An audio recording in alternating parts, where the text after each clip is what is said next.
Chapter 468. Elvis's voice was shaking along with his heartbeat.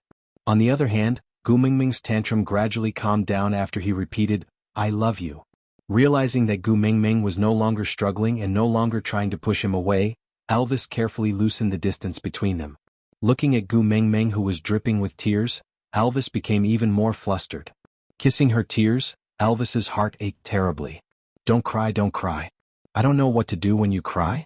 I promise I won't lie to you anymore, don't cry." Gu Mingming lifted her tear-stained face to look at Elvis, saying, "Of course it's wrong for you to lie, but it's even more wrong for you to secretly open the back door for someone else right from the start of mating. How much do you really care about me that you would create such an opportunity for other males?" Elvis shook his head, saying, "No, no, Xiao Meng." Gu Mingming did not give Elvis any chance to explain, only continuing, "Yes, Leah is your good brother, you guys have many years of relationship foundation, you can't just watch him freeze to death outside. Then can't you just tell me directly? I'm such an unreasonable person, must I watch him court death and not stop him? Don't tell me that if you just tell me directly will I stop you from letting him in?" Elvis was at a loss, asking, "Since the outcome is the same, don't be angry."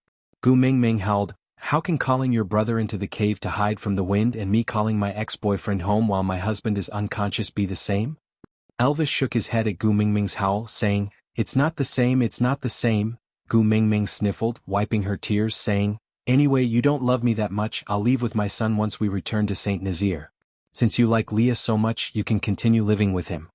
Hearing that Gu Mingming was leaving, Elvis hurriedly hugged her in his arms, saying, "I don't like Leah, I hate him, really. I hate him the most, I don't want to live with him."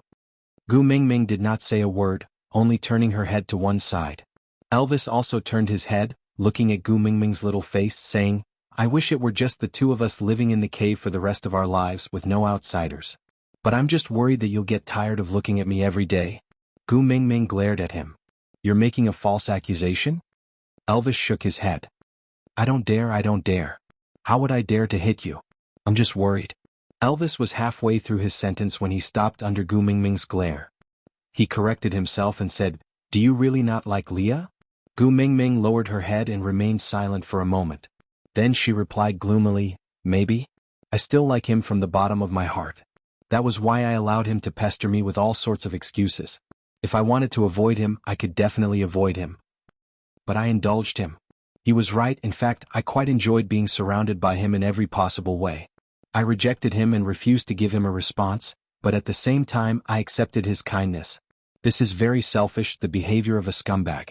Elvis wanted to say something but did not say anything in the end. He just hugged her in his arms and patted her back lightly. Because of the strange atmosphere between the messenger of the beast deity, tribe leader and witch doctor, everyone was extremely cautious, afraid that they might get into trouble. For the next 2 days, everyone set off when Gu Mingming said to go. When Gu Mingming said to stop, everyone stood at attention. Even the pampered females did not dare to complain. Finally, on the afternoon of the second day, Gu Mingming and the rest returned to Saint Nazaire. Aside from the topic, an unforgettable night, audience friends, it's time to say goodbye to everyone again. Chapter 469. On the day they returned to the tribe, Leah was chased out of Elvis's cave by Gu Mingming. He stood at the outskirts of Elvis's territory and stared straight at the entrance of the cave. In the past he had also stood here before. That time the weather was still very cold and he was also in despair. Other than Leah, Elvis was also ordered to move to the outermost room of the cave, while Gu Mingming and her 4 sons stayed in the innermost room. The people brought back from Sadr were handed over to Barit and Colin to make arrangements. The 16 valued females would choose their homes and territories in turn, then dig a cave. But Gu Mingming naturally did not need to worry about these trivial matters, so she just stayed in the cave to accompany her sons and did not go anywhere else. But even if she did not go out, it did not mean that the people outside would not come in. After Colin saw Gu Mingming, he went home and told Sandy that Gu Mingming did not seem to be in a good mood. He did not know if she had quarreled with Leah or with Elvis, but the 2 males looked as if they were on the verge of death, one sprawled at the entrance and the other outside the cave. Sandy was worried about Gu Mingming and hurried over. She first saw Leah, who was indeed dispirited, sitting on a tree branch and staring at the entrance of the cave. Sandy looked up and asked, "How did you offend our Gu Mingming?" Leah was extra polite to Sandy because Gu Mingming treated her very differently. Seeing Sandy's question, Leah jumped down from the tree and said, I crossed the boundaries she set and wanted more greedily. So she ran away. Sandy frowned and looked at Leah, throwing a sentence at him, Don't you know how to speak properly? Before leaving. Leah sighed and leaned back on the tree branch, wondering if Gu Mingming would come out later to fetch or send Sandy off. That way he would be able to see her. Sandy walked past Elvis and glanced at the listless Elvis, asking, What about you? How did you offend our Gu Mingming again? Elvis did not even lift his head and sighed, My lie was discovered. Sandy frowned and said, You deserve it. Before leaving, deep into the cave, the four little ones ran out happily and surrounded Sandy for a while. Gu Mingming was a little jealous and said, How many days have I been gone? She's closer to you than she is to me, her own mother. What? Are you trying to please your mother-in-law in advance because you know that your Aunt Sandy will give birth to a wife for you in the future? Sandy was not shy at all. She sat beside Gu Mingming and allowed Qixin to jump into her arms. She hugged him and stroked his little head. The two outside are about to turn into salted fish. How long do you intend to leave them hanging like this? Gu Mingming was not shy at all. Gu Mingming pursed her lips and pulled Sandy's little hand. Then she patted her son's little buttocks and said, Go ask your father to bring you out to play. I want to have a private conversation with Aunt Sandy. If you dare to eavesdrop, I'll run away from home. Gu Mingming shouted the words run away from home at the top of her lungs. No matter how slow Elvis was, he knew that she was warning him. Although it was a little complicated, it was the first time his wife had spoken to him in so many days. So, Elvis did not dare to delay and brought the 4 wolf pups away with him. Chapter 470. Gu Mingming nodded and heaved a sigh of relief. She hugged Sandy's waist and leaned into her arms, just like how Sandy had leaned into her arms when she was injured. Gu Mingming whimpered and looked up at Sandy. Sandy, I feel so terrible. Sandy gently caressed Gu Mingming's hair and said, Both of them know their mistakes. If you are still angry, let them fight each other until their faces are all swollen, then you can calm down and forgive them. Gu Mingming's eyes were filled with tears. Gu Mingming smiled. This time they are not in the wrong. It's me? Sandy widened her eyes. How could you be wrong? You are the messenger of the beast deity, Gu Mingming. Gu Mingming rubbed Sandy's round little face and said, But the messenger of the beast deity is also human. There are times when she is greedy, weak, at a loss of what to do, and when she lies to herself. Sandy could not understand such profound words. But she knew that Gu Mingming was really feeling terrible now. She had never seen Gu Mingming so depressed before. Her heart ached for her and she frowned. Sandy asked gently, Then what exactly happened? Can you tell me about it? Gu Mingming thought for a while but realized that she did not know where to start. She gave a bitter laugh and sighed, I mated with Elvis but I can't forget about Leah. I had both sides in my hands and all 3 of us were tortured. Leah did not even have a title and was despised by everyone. Elvis was even worse. His newlywed wife had an affair and was mentally cheating on him. Not only did he have to pretend to be deaf and mute, he even cooperated with his wife to smash the wall because he was worried that he would be abandoned. 2 outstanding males were suffering because of my selfishness. But none of them came to blame me. Instead they coaxed me, gave in to me and took care of me. They were afraid that I would be the slightest bit unhappy. Sandy blinked her eyes and asked, Isn't that good? Then why are you angry? Gu Mingming looked up. Good. What's so good about it? I couldn't let go of Leah, so I was being disloyal to Elvis. I let Leah have fantasies about me, but I couldn't give him a title, so I was being disloyal. I was the one who was being disloyal and unjust, so I was filled with guilt every day when I faced these 2 males. The more I wanted to make it up to them, the more I owed them. I can't breathe anymore. Sandy asked, Didn't you already give Leah a status? Gu Mingming looked at Sandy with a dumbfounded expression. What do you mean? 3 big words. Sandy asked, Isn't he your pet? Everyone in Saint Nazaire knows. Gu Mingming frowned and said, What status does a beast pet have? Sandy asked, Why doesn't being a pet count? Which female didn't have a pet at home? It's just that most of their pet beasts are half beasts or crippled beasts that can't transform at all. None of them are at Lee's level. Gu Mingming stared at Sandy in a daze, not knowing what to say for a moment. What the F*** CK? Keeping a courtesan as a mistress is a F** king convention? Chapter 471. Gu Mingming was dumbfounded. What kind of atmosphere was this? Even husbands were helping their wives find. Sighing, Gu Mingming was speechless. Sandy continued, Although we have not mated with a beast pet yet, and there is a high possibility that we will not mate with a beast pet for the rest of our lives, but this does not stop us from treating them well. Take Nina for example, her 40-over partners are so envious of that beast pet.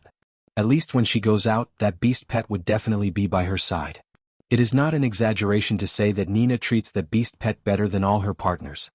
Gu Mingming thought about it and felt that it was understandable. After all, in the modern world, many young ladies treated their dogs better than their boyfriends. For example, if a dog bit her boyfriend, the girl would pretend to hit the dog's butt and say, "I, a little rascal, don't bite people in the future, do you understand?" Then she would act coquettishly and help her dog to deal with the aftermath. But in the other case, if the boyfriend bit the dog, she had not heard of such an example, but she guessed that there was no escape even if they did not break up. Sandy drank a mouthful of water, then continued, "In the beast world, there is such a huge disparity between the ratio of males and females. How many males do not even have the chance to speak to a female in their entire lives? There were also many males who had mated, but other than that one time, they couldn't even touch their own female. Compared to them, don't tell me you are not treating Leah well enough? What exactly do you owe him? Why do you feel burdened?" Gu Mingming said, "Leah is so outstanding, he should have a good partner." Sandy laughed and said, "Why? Did you tie Leah up so that he could not find other females? Or did you let Elvis use force to suppress him and force him to be your beast pet?" "I don't think so. He keeps bragging about how he is your beast pet. Every time he heard others talking about it, his tail would go up to the sky. How does he look unwilling?" Gu Mingming said, "But..." Sandy passed the cup of water to Gu Mingming and asked her to drink a mouthful of water, then continued, "But what but? Gu Mingming, let me tell you, the males in the beast world are all stubborn and will never change their minds after seeing someone else. If they don't like you, that means they don't like you. No matter how good you are, it's useless. They can't keep you. But once they fall in love with you and acknowledge you, then even if the beast deity appears, there is no way to make them give up. If you really feel that letting Leah be your beast pet is a grievance to him, then just mate with him and accept him. Wouldn't that be the end of it? Why are you so conflicted?" Gu Mingming bit her lip and said, "I just mated with Elvis, it hasn't even been half a year." Sandy stared at him and asked, "What?" Elvis objected. Gu Mingming hurriedly shook her head and pulled Sandy, who looked like he was going to argue with Elvis. Elvis did not object, on the contrary, he even created opportunities for Leah. Sandy sat down and said, "That's more like it. In the beast world, it was a taboo for males to stop females from mating, because if a female had too few partners, she would not be able to receive the best care. Females were originally weaker than males, they would die if they were not careful, so they must receive the best care in all aspects. Furthermore, if the female has too few partners, it will also lead to a lack of reproduction. Some races have perished because of this." Aside from the topic, ask who still hates Sandy now. Chapter 472. Gu Mingming thought of Ian and the Eagle Owl tribe and nodded instinctively. But Sandy took Gu Mingming's nod as agreement, so she said excitedly, "You also think it makes sense, right? You are the messenger of the beast deity. If you think it makes sense, then it must make sense." Gu Mingming wanted to explain, but Sandy continued, "What did you say just now? What loyalty and guilt, what else? I can't remember. You probably feel that if you accept Leah you will owe Elvis? Then I have to ask you, what do you owe him? You are the messenger of the beast deity, you have even given him the position of your first partner and the right to mate before you give birth to a child, and you still say you owe him? What do you owe him? Take a look, how many powerful men in the beast world did not even have a child of their own even when they died? But him, in just one winter he already has a partner and a child, and he's still not content? Does he want to go to heaven?" Gu Mingming was speechless from Sandy's rebuttal. She started to regret teaching Sandy those messy modern words. Ever since Nina was gone and she had mated with Colin, this girl's personality had changed drastically. She was much more cheerful and straightforward, no longer the yes man she was when they first met. Actually, this was quite good, but it was an exception when she used it against herself. Gu Mingming could not spread the modern concept of marriage to Sandy. Even if she did, it would still be a fantasy story to Sandy, an unimaginable thing.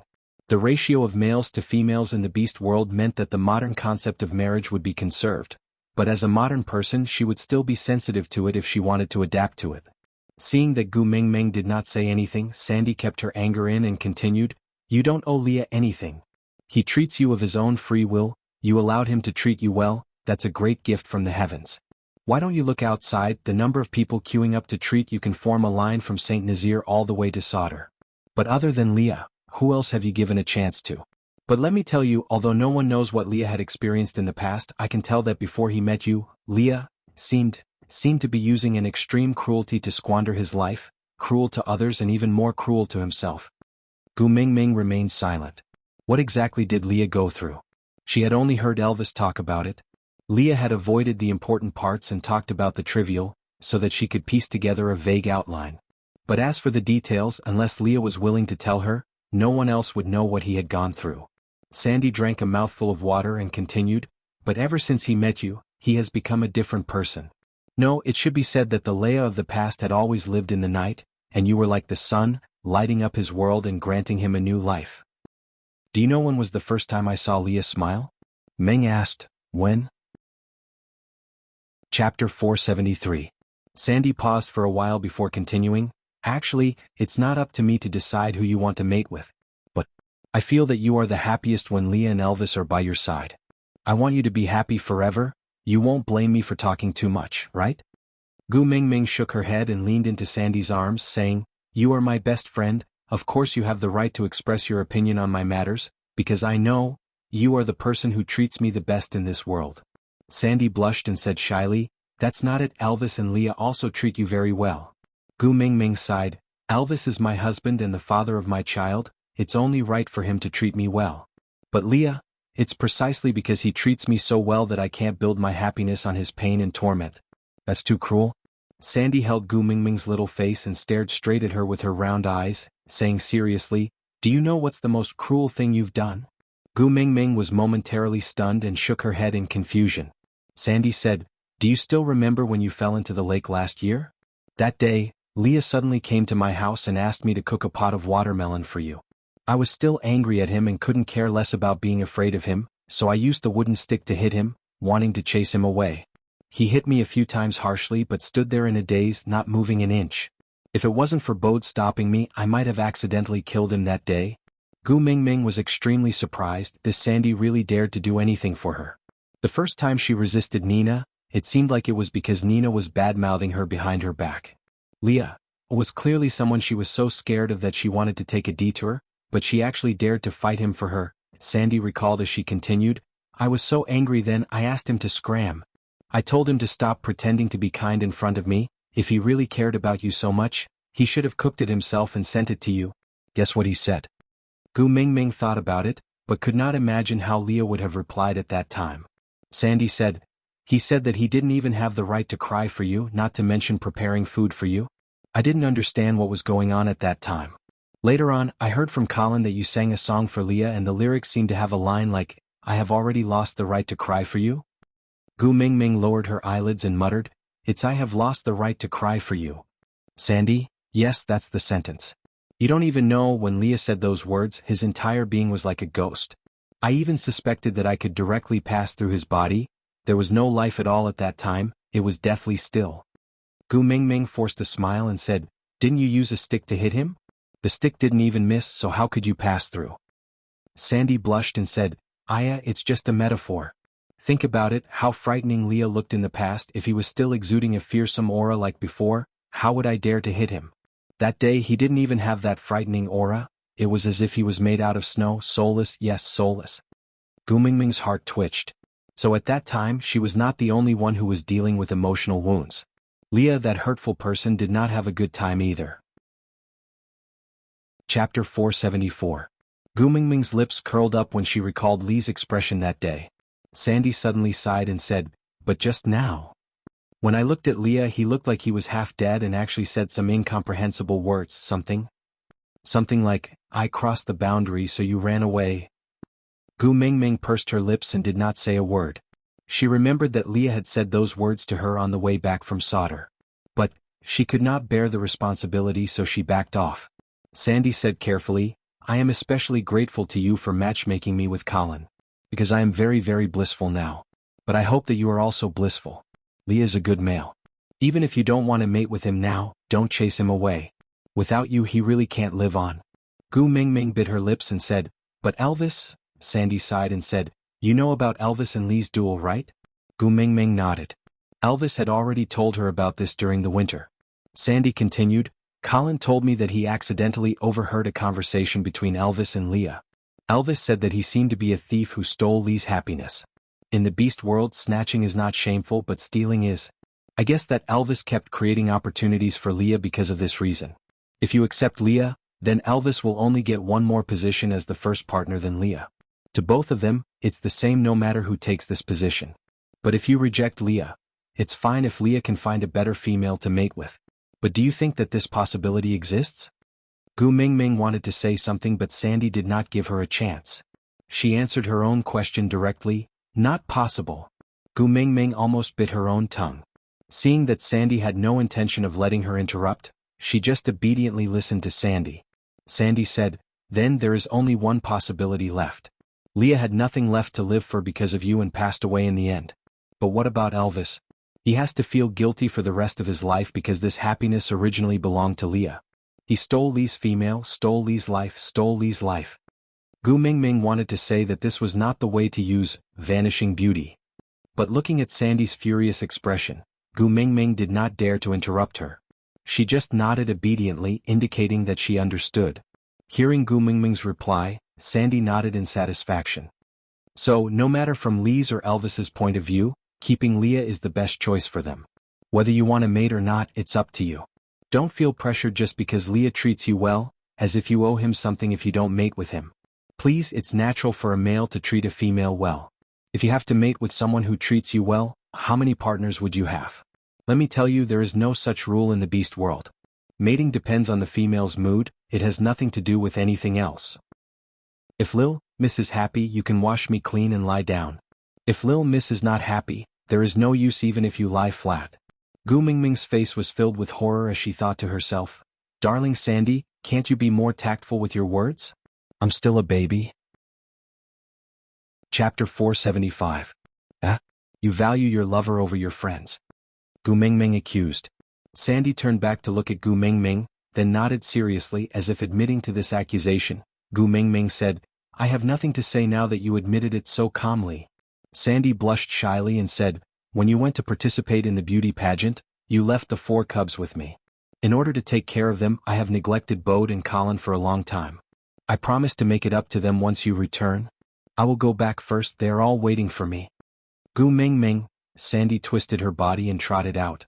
Gu Mingming sighed helplessly but was not angry at Sandy. Sandy had already done enough for her. The sisterhood that she had not obtained in the modern world had all been satisfied by Sandy. It was great that she could be happy. Ow ow, the little wolves scrambled over and Kanwu was the first to jump into Gu Mingming's arms. Gu Mingming instinctively reached out to catch Kanwu, only to realize that he was covered in mud. She said helplessly, "What did you do just now? Why are you so dirty?" Ow ow ow, Kanwu recounted everything that had happened just now, but his mother did not understand a single word. Rubbing Kanwu's head, she looked at Huda, Qixin and Jiaoyu who had all rushed back. Gu Mingming shouted outside in exasperation, "Hubby, boil water for the children to bathe." Oh. Elvis howled, then ran in happily. "Xiaoming, you are finally willing to talk to me." Elvis was overjoyed. He took a step forward and pushed the 4 cubs onto the ground. Then, he hugged his wife and heaved a long sigh of relief. "You have ignored me for so many days. If I had known that you would be willing to talk to me after throwing these 4 into the mud, I would have thrown them away long ago." Gu Mingming raised her brows. "You threw my sons into the mud?" Elvis replied, No, they jumped by themselves. I couldn't even stop them." Gu Mingming said, "You promised me that you will never lie to me again." Elvis was silent. Then he pinched his ears and knelt beside the bed. "Wife, I know I was wrong." Gu Mingming looked at Elvis's henpecked look with a dumbfounded expression and said, "Stand up right now, right now." Elvis shook his head and said, "No, Bode said that if I make my own female angry, I must admit my mistake with a good attitude so that I can be forgiven. I don't want you to be angry and ignore me again, so I admit my mistake." Gu Mingming gritted her teeth and asked, "Bode taught you?" Elvis nodded and said, "Yeah, Bode sent Sandy over just now. You two wanted to chat and didn't allow us to listen, so Bode and I brought the 4 of them outside for basic training." Gu Mingming laughed coldly and said, "I will settle the score with Bode later. You better forget everything he taught you, not a single word." Elvis was stunned for a moment and hurriedly stood up. "All right, I forgot." Gu Mingming sat up and looked up at Elvis. She said, "My man should be a man of indomitable spirit. My man won't do such a useless thing like kneeling down to his wife." Elvis nodded and said, "All right, I won't do it if you say so." Gu Mingming nodded in satisfaction and said, Tell me, what kind of basic training did you give these 4 little ones? They are so dirty. Chapter 476. Gu Mingming rolled her eyes at Elvis but did not pursue the matter further. She looked at her 4 sons who had been thrown onto the ground and frowned. Pointing at Jiaoyu, she asked, "Why is there no mud on third brother at all?" Elvis turned his head and met his third brother's eyes. His gaze unknowingly became gentle. Stretching out his hand, Jiaoyu immediately jumped onto Elvis's lap. He placed his front paws on Elvis's chest and licked his face intimately. He even used his little head to nudge his chin. Elvis replied with a purr that only wolves could understand. Jiaoyu leaped back to Gu Mingming's back and placed his chin on Gu Mingming's waist. He laid down obediently and allowed his mother to stroke his fur. Elvis looked at the mother and son gently and replied, "Jiaoyu's eyes are so similar to yours, clean and transparent." Looking at his eyes, I could not bear to throw him away. Gu Mingming shook her head in exasperation. She turned to look again. Although Huda and Qixin also had mud on them, most of it was concentrated on their limbs. It seemed like they had run back up on their own after being thrown down. But Kanwu, Elvis saw Gu Mingming looking at Kanwu, and before she could ask, he answered first. He jumped into play and refused to come up no matter what. I couldn't even stop him. You can ask Bode if you don't believe me. Gu Mingming laughed coldly and said, "You are obviously bullying my sons for not knowing how to speak. Bode, would he dare to expose you?" Elvis's smile froze and he did not dare to reply. Gu Mingming sighed and did not pursue the matter. After all, if she lectured Elvis in front of his sons, Elvis's authority as a father would be greatly reduced. Heaving a sigh of relief, Gu Mingming stood up from the bed and called out, "Steamed Bun Dishwan Kanwu, stand at attention." The 4 little fellows did not know what standing at attention meant. They only knew that their mother was calling them, so they all rushed to Gu Mingming's feet and huddled together. Kanwu even took the opportunity to rub the mud on his body onto Elvis. Seeing how he was in a bad mood but did not dare to punish him in front of his mother, Kanwu's eyes, which were identical to Elvis's, were filled with pride. Elvis clenched his teeth. This Kanwu was indeed very annoying. Gu Mingming did not notice the fight between the father and son. She only asked her 4 sons to line up and follow behind her out of the cave. Elvis had finally been pardoned, so it was naturally more important for him to coax his wife now, so he was not in the mood to argue with Kanwu. He only, accidentally, used his tail to sweep him when he passed by him, directly sweeping him from the back of the group to the wall at the side. With a dull thud, that fellow did not even make a sound as he had the guts to do so. When Gu Mingming heard the noise and turned around, she saw Kanwu stumbling back to the team. She turned to look at Elvis, who shrugged his shoulders, indicating that he was innocent. The moment she exited the cave, Gu Mingming saw Leah standing at a distance. It had only been a few days since she last saw him, but he had lost a lot of weight, looking decadent and weathered. That pair of long and narrow eyes seemed to contain 1,000 years of hope, and the moment he saw Gu Mingming, they gushed out and drowned her. Gu Mingming bit her lower lip and made up her mind to turn her head to the side. She walked past Leah but chose to ignore him. If you love, please love deeply. If you abandon, please be thorough. Don't be ambiguous, hurting others and yourself. Gu Mingming repeated this sentence in her heart, telling herself that as long as she was more ruthless, Leah might just give up and leave after accumulating enough disappointment with her. That way maybe. Chapter 477. Leah grabbed Gu Mingming's arm, but did not pull her into his arms. He just maintained a back-to-back position. He did not dare to turn back, afraid that he would personally witness her rejection. She did not dare to turn back, afraid that she would not be able to withstand his pleading. Lee's voice was a little dry, with a hint of indifference in his hoarse voice. I will go to the platform of the deity's punishment. Gu Mingming wanted to ask, "What are you going to the platform of the deity's punishment for?" But the words were stuck in her throat, turning into a faint, "Oh." Leah used all his strength to slowly loosen his grip. He let go, but she hesitated. Humans were indeed selfish and greedy. Leah was right, she did enjoy his attentive care and fawning by her side. Smiling bitterly, Gu Mingming told herself that since she could not afford it, then she would set him free. Gu Mingming pulled her hand out and left resolutely. Only after she had walked a distance away did Leah dare to turn around. Leaning against the tree trunk, he slowly sat on the ground and clutched his chest tightly. His gaze was fixated in the direction where Gu Mingming had disappeared to. His left hand, which was holding onto her wrist, maintained the posture when she pulled away. He said, "In this lifetime, I only made that one mistake, but I never had the chance to be forgiven? Gu Mingming brought her sons to the stream and wanted to jump in to help them bathe, but was stopped by Elvis. Elvis called out and Jiaoyu and Huda jumped into the stream with a plop. Qi Xian hesitated for a moment, but after being glared at by Elvis, he could only jump in. Only Kanwu, who was covered in mud, stood by the shore refusing to go down. He was covered in mud and felt uncomfortable. But he just did not want to listen to Elvis. The more he asked them to go down, the more he refused to go down. Since Mother was here, what could he do? Kanwu felt a pain in his buttocks, and when he regained his senses, he had already fallen into the stream in a free fall. He tried to struggle with Elvis but was stopped by Huda. Huda used the little wolf's language to say, "Can't you see that Mother is upset? Father is thinking of ways to comfort Mother, don't cause trouble." Kanwu then realized that Mother's expression was not quite right. It cried out twice but failed to attract its mother's attention. Only then did it reluctantly soak in the water and begin to clear its body. He thought to himself, "I won't argue with you for my mother's sake. Otherwise, I won't wash my body of mud. I'll just stand in front of my mother like this and see how you explain it to her." Elvis knew what that fellow was thinking and could not be bothered with him. He thought to himself, "If it wasn't because your mother is in a bad mood now and I'm worried that you'll get in the way while I'm coaxing my wife, do you think I'll be willing to care whether you bathe or not? It's best if you're dirty to death.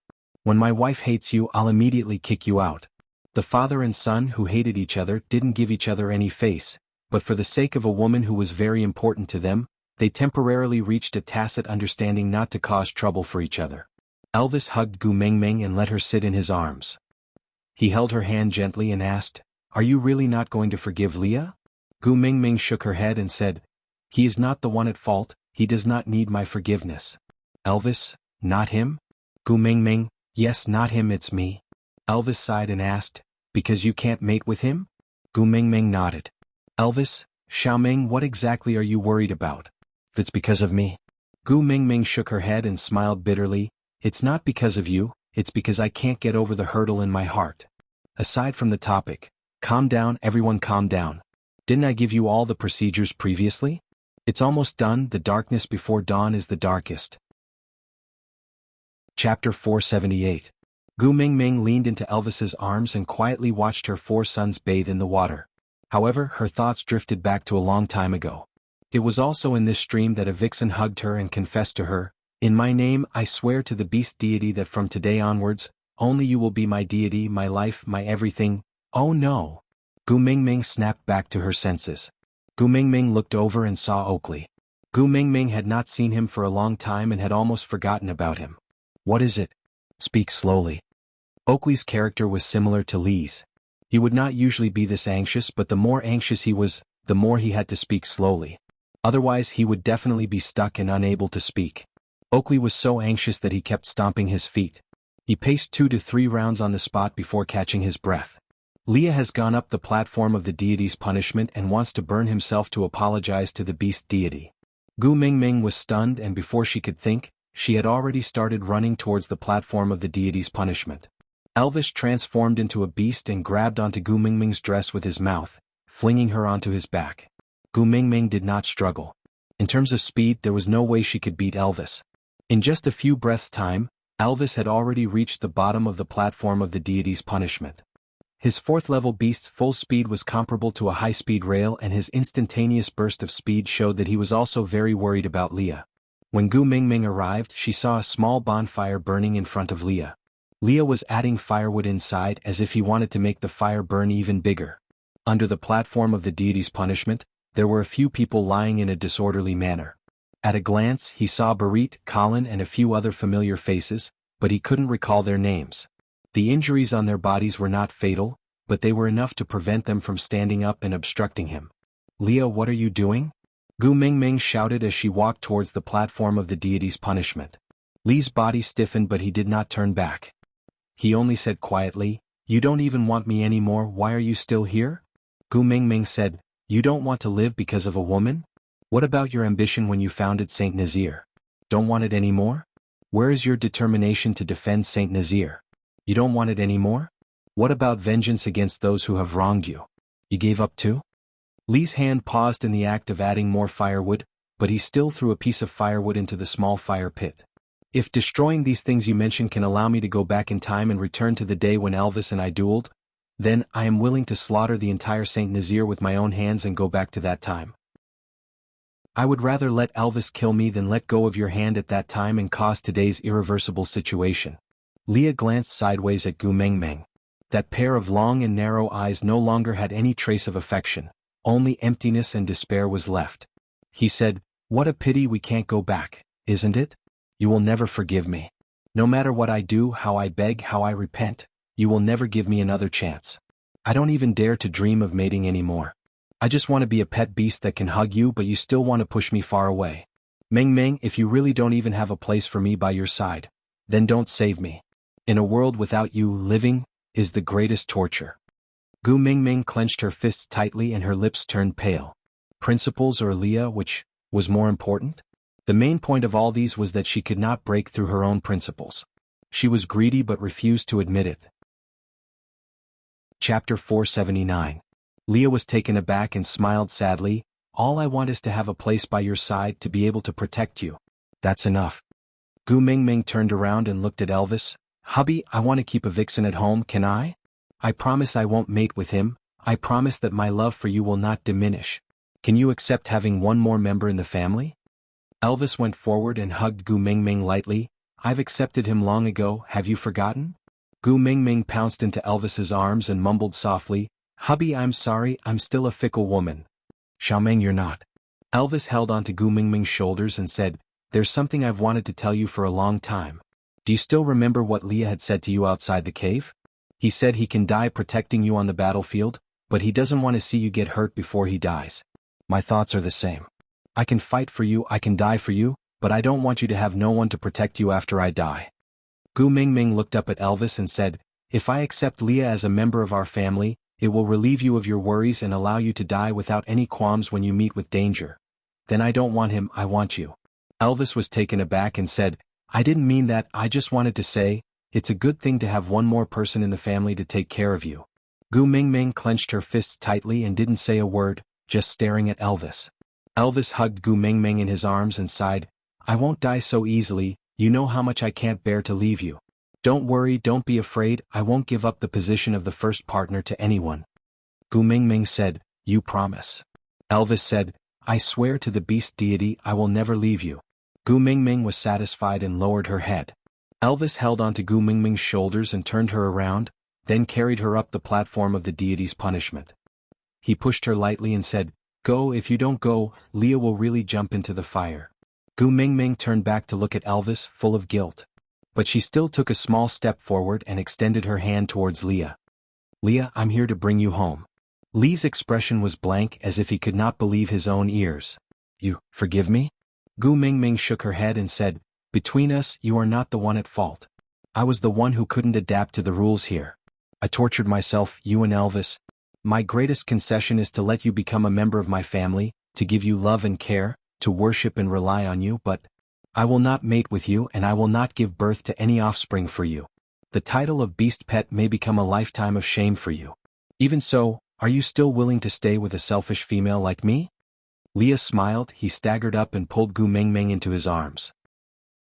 Feeling his heart beating again after death, he said, "I told you before, your selfishness is what I wished for the most." Gu Mingming's eyes were wide open. For the first time since the breakup, Gu Mingming returned Lee's hug. She was so careful and conflicted. But when her hands really touched him, she suddenly felt at ease. She accepted Leah, but the sky did not fall. "Let's go home, Daddy Leah." As you wish."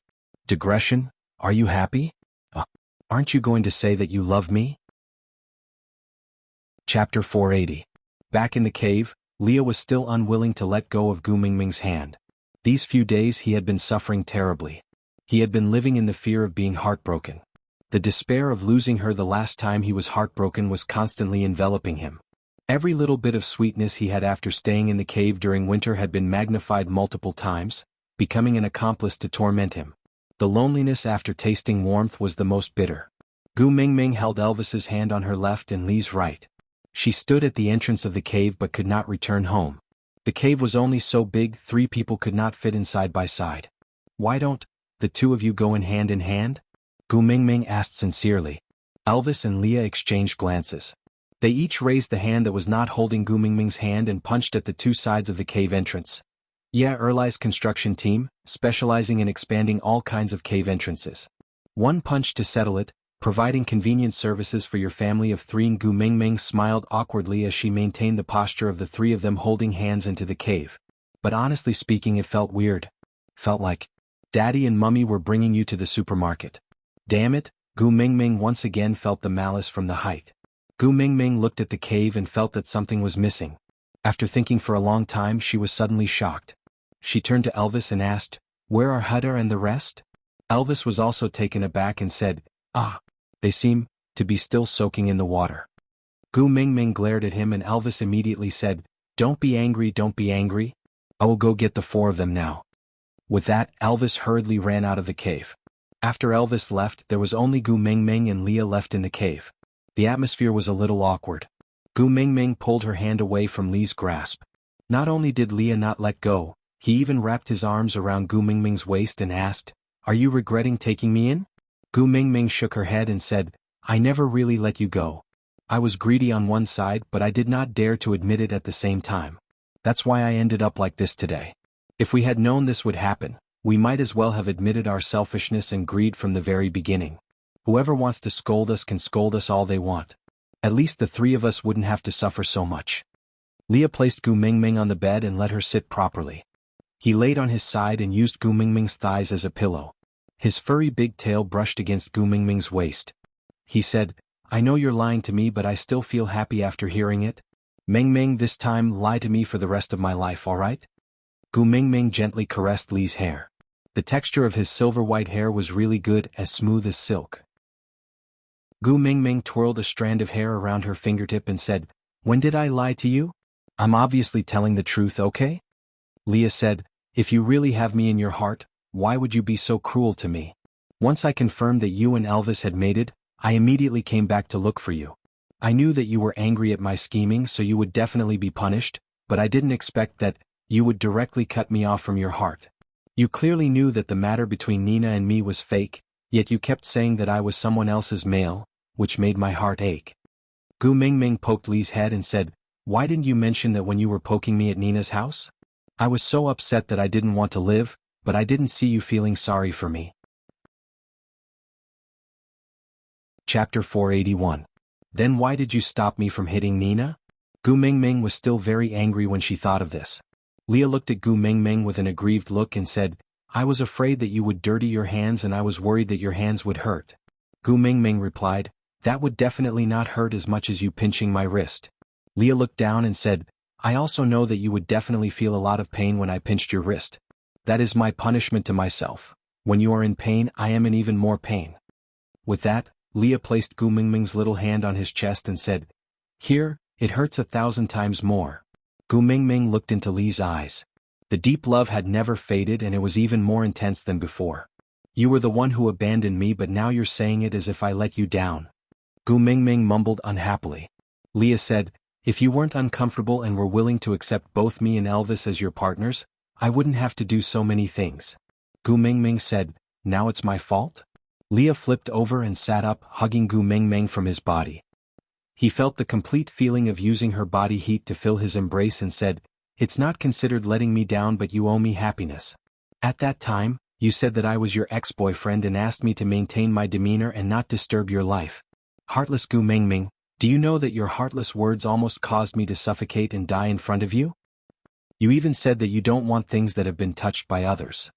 Leah kissed the side of Gu Mingming's face and whispered in her ear with a deep and husky voice, "Do you want to check if it has been touched before?" Gu Mingming's hair stood up and she had goosebumps all over her body. She said defensively, "We agreed not to mate."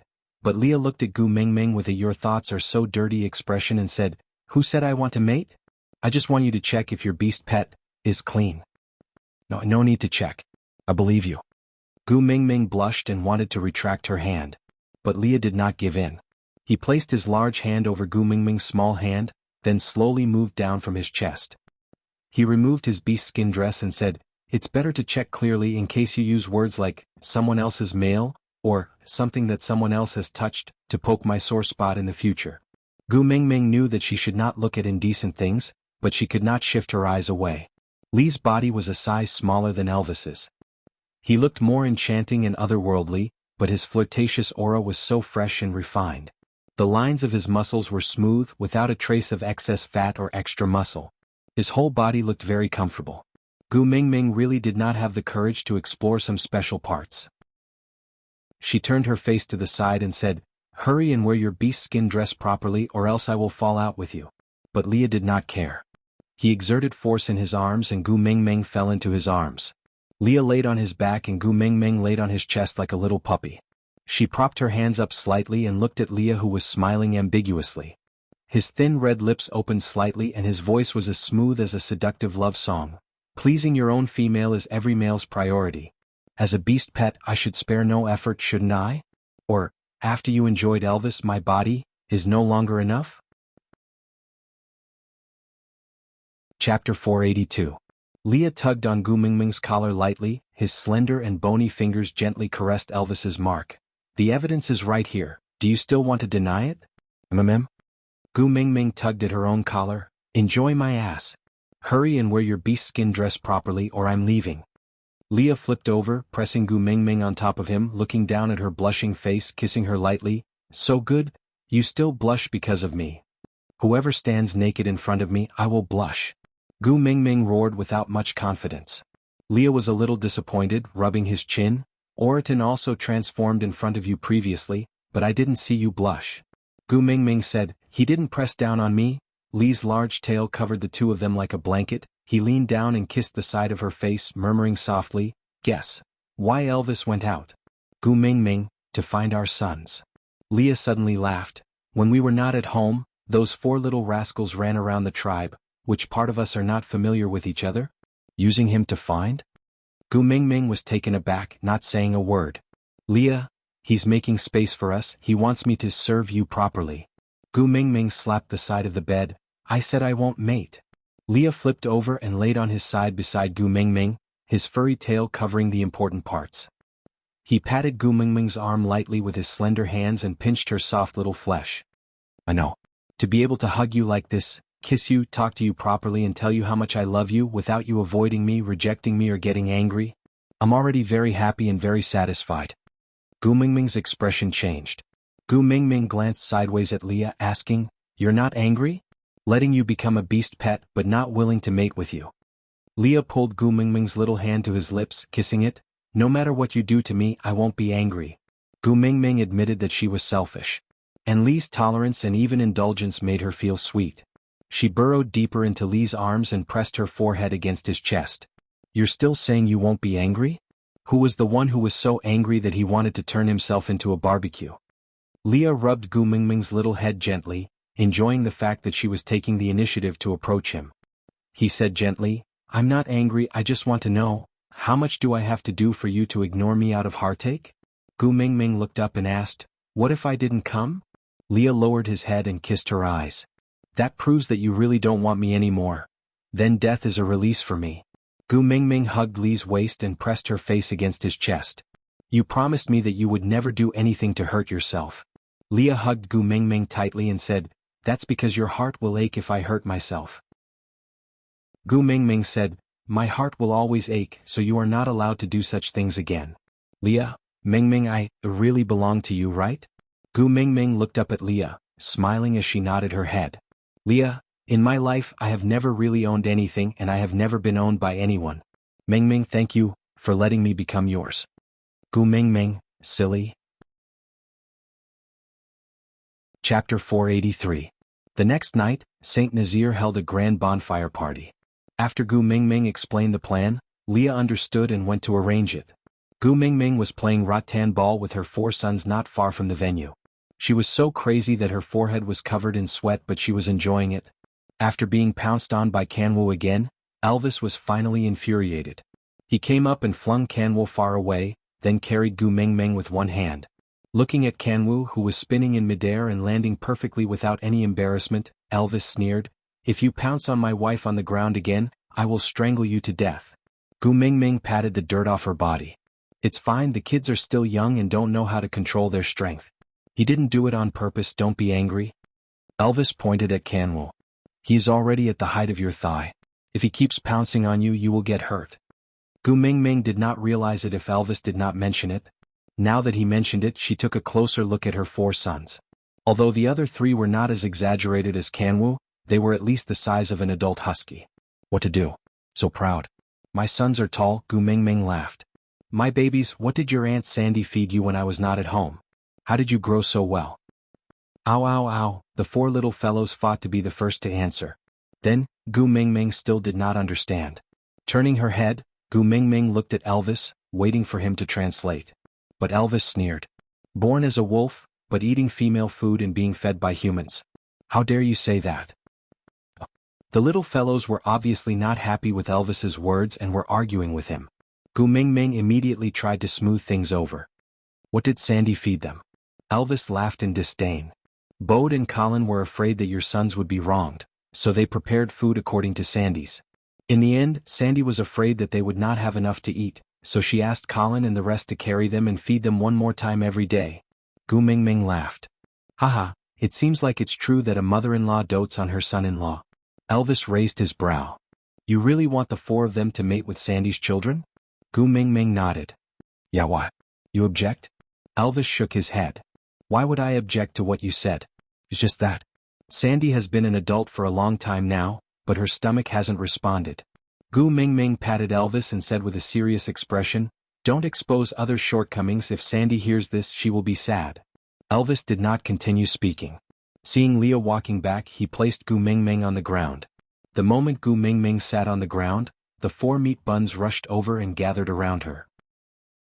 Leah and Elvis had no choice. They did not dare to throw the 4 little ones out in front of Gu Mingming, so they could only pretend to be magnanimous and sit at the periphery, using their tails to protect Gu Mingming, preventing the 4 little ones from hurting her.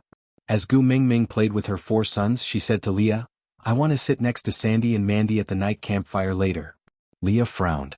What about Elvis and me? Chapter 484. The 2 males looked at each other and sighed speechlessly. A few days ago when Gu Mingming was angry, Leah and Elvis were left out in the cold. If not for Sandy putting in a good word for them, one of them would probably still be lying at the door and the other outside the yard. Accept your fate, Gu Mingming would always ignore them when Sandy was around. Just as she was thinking about it, she saw Colin and Bode walking towards them, one on the left and one on the right. Sandy's face was obviously filled with anger. She sat down in front of Gu Mingming, huffing and puffing without saying a word, obviously infuriated. Gu Mingming looked up at Colin and Bode, asking, How did the 2 of you anger my little Sandy baby? Colin hurriedly waved his hands, saying, Not me, not me. Gu Mingming shifted her gaze to Bode, who also hurriedly shook his head, saying, Not me either, not me either.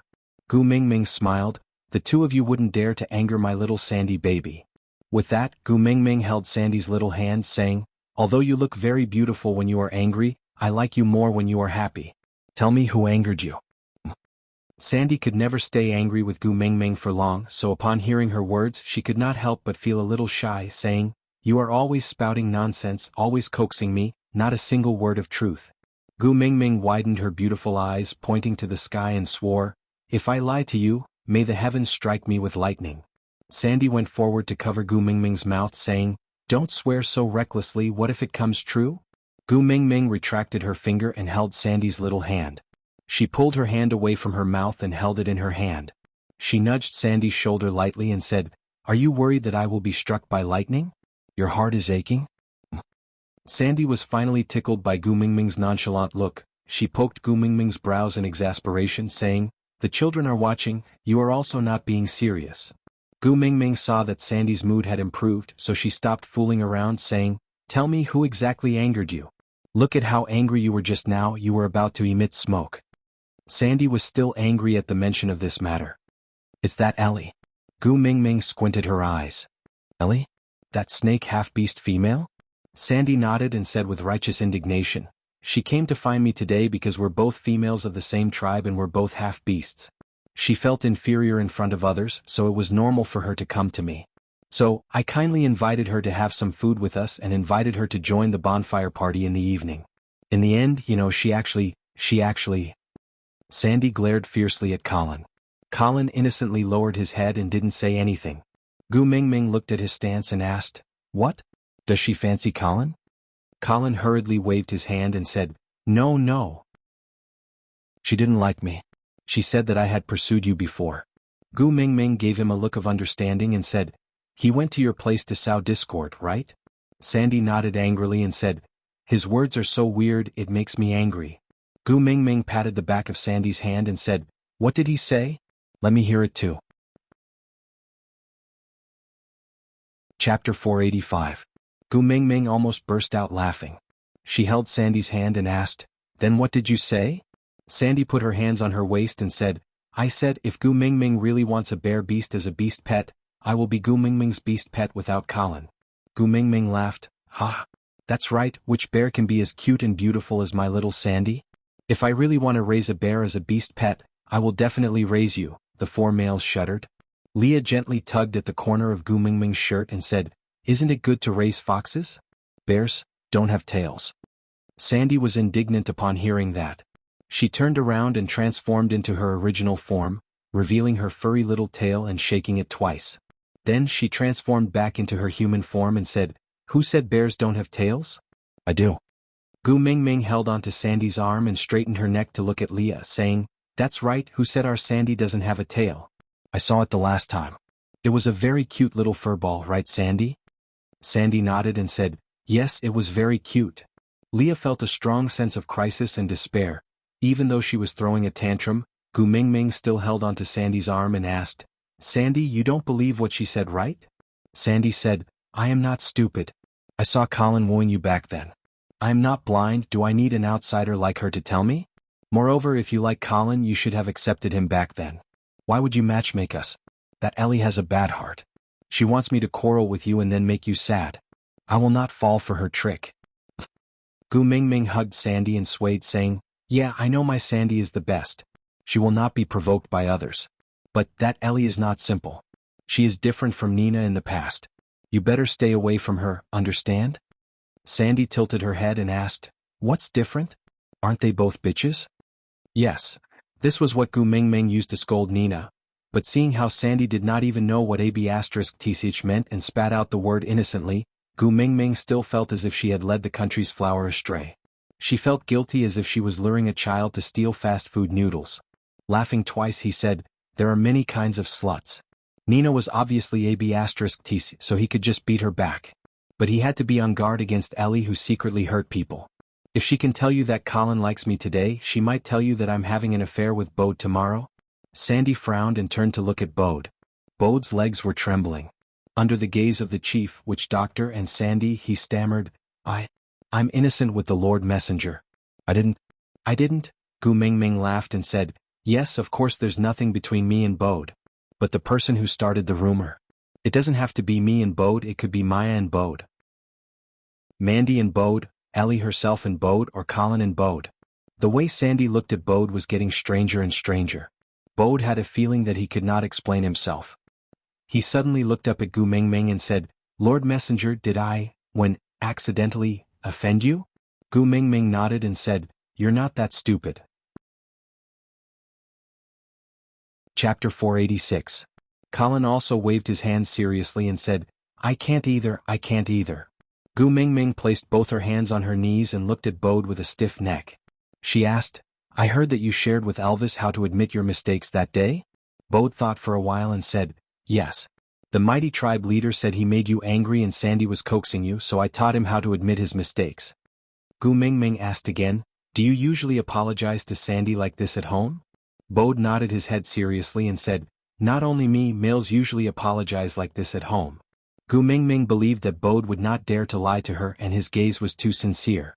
Since it was unintentional, Gu Mingming did not pursue the matter any further. She waved her hands and said, "Forget it, I will not pursue this matter any more." Bode heaved a long sigh of relief before standing up to Gu Mingming and Sandy. Seeing that Sandy was no longer that angry after Gu Mingming's tantrum, he could not help but pat Colin's shoulder and said, "Luckily it was you who thought of this idea, or else I really don't know what to do." Colin scratched his head and said, "As long as they are together, they will not be angry."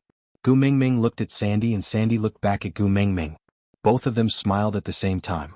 Leo was a little jealous as he swayed his large tail and said, "That's why I said, the few of you should thank Mingming for not being a male. Or else humph." Bode said, Yes, yes, yes, Colin quickly thanked the great messenger. Colin was stunned and could not react in time. Bode said, quickly thank the great messenger for not being a male. Or else, who among the 9 males in our family would be able to snatch her away? Colin suddenly understood and bowed to Gu Mingming and said, Great messenger, I thank you for not being a male. Gu Mingming patted Leah and said, How many times do you want to play this joke? Didn't Bode already thank you the previous time? Leah, however, turned his head to look at Sandy in jealousy and said, Sandy, you should also thank yourself for not being a male. Sandy pointed at her own nose and looked at Leah with a face full of question marks. Leah said, If you are a male and Mingming likes you so much, I will definitely go crazy from jealousy and kill you. Sandy's body trembled and her face turned pale. And me? Elvis's voice was cold as he squeezed his wrist, his bones cracking. Sandy pounced into Gu Mingming's arms and hugged her tightly. Sobs, sobs, sobs, tribe leader and witch doctor are so scary. Gu Mingming, you better abandon them and live with me. Elvis and Lee's faces froze. They gritted their teeth, they really wanted to strangle her to death. Gu Mingming turned around and glanced at her husky and Samoyed, saying, If you continue to show off, both of you will have to sleep outside the cave tonight. Leah threw himself into Gu Mingming's arms, wrapping his furry big tail around Gu Mingming's waist. His long and narrow eyes were filled with affection as he pointed at Elvis and said, It's all your fault, why did you scare Sandy for no reason? Look, you've angered Mingming, aren't you going to apologize? Elvis's face darkened. He looked at this scapegoat and clenched his teeth. In the end he still lowered his head and said, I was wrong. Gu Mingming did not harp on this matter anymore. She just held Sandy's little hand and asked, Other than Ellie, what do you think of the other new females in the tribe? Sandy thought for a while and said, They're all very good. Complete females are originally very rare, it's already not bad for a tribe to have 1 or 2. So many of them came to St. Nazir at once, it makes me happy looking at them. Aside from the topic, alright my babies, are you happy reading today's update? I love it when you guys are smiling the most. If Susu's text can make you guys smile, please leave a comment and let me know because this will make me very very happy. Chapter 487. Gu Mingming said, They used to be the first beauties of the tribe, so it's inevitable that they would be a little arrogant. Did any of them bully you and Maya just because they are complete females? Sandy shook her head and said, Sigh, it's strange. They are all complete females but their personalities are all better than the other. Especially that first beauty that you personally chose, she would smile at me every time she sees me, and speak to me in an amiable manner. Yeah, it's just a little weird they seem to be imitating you. Gu Mingming was taken aback and suddenly understood. As the messenger of the beast deity, in their eyes she was probably like a modern little girl who was infatuated with an idol?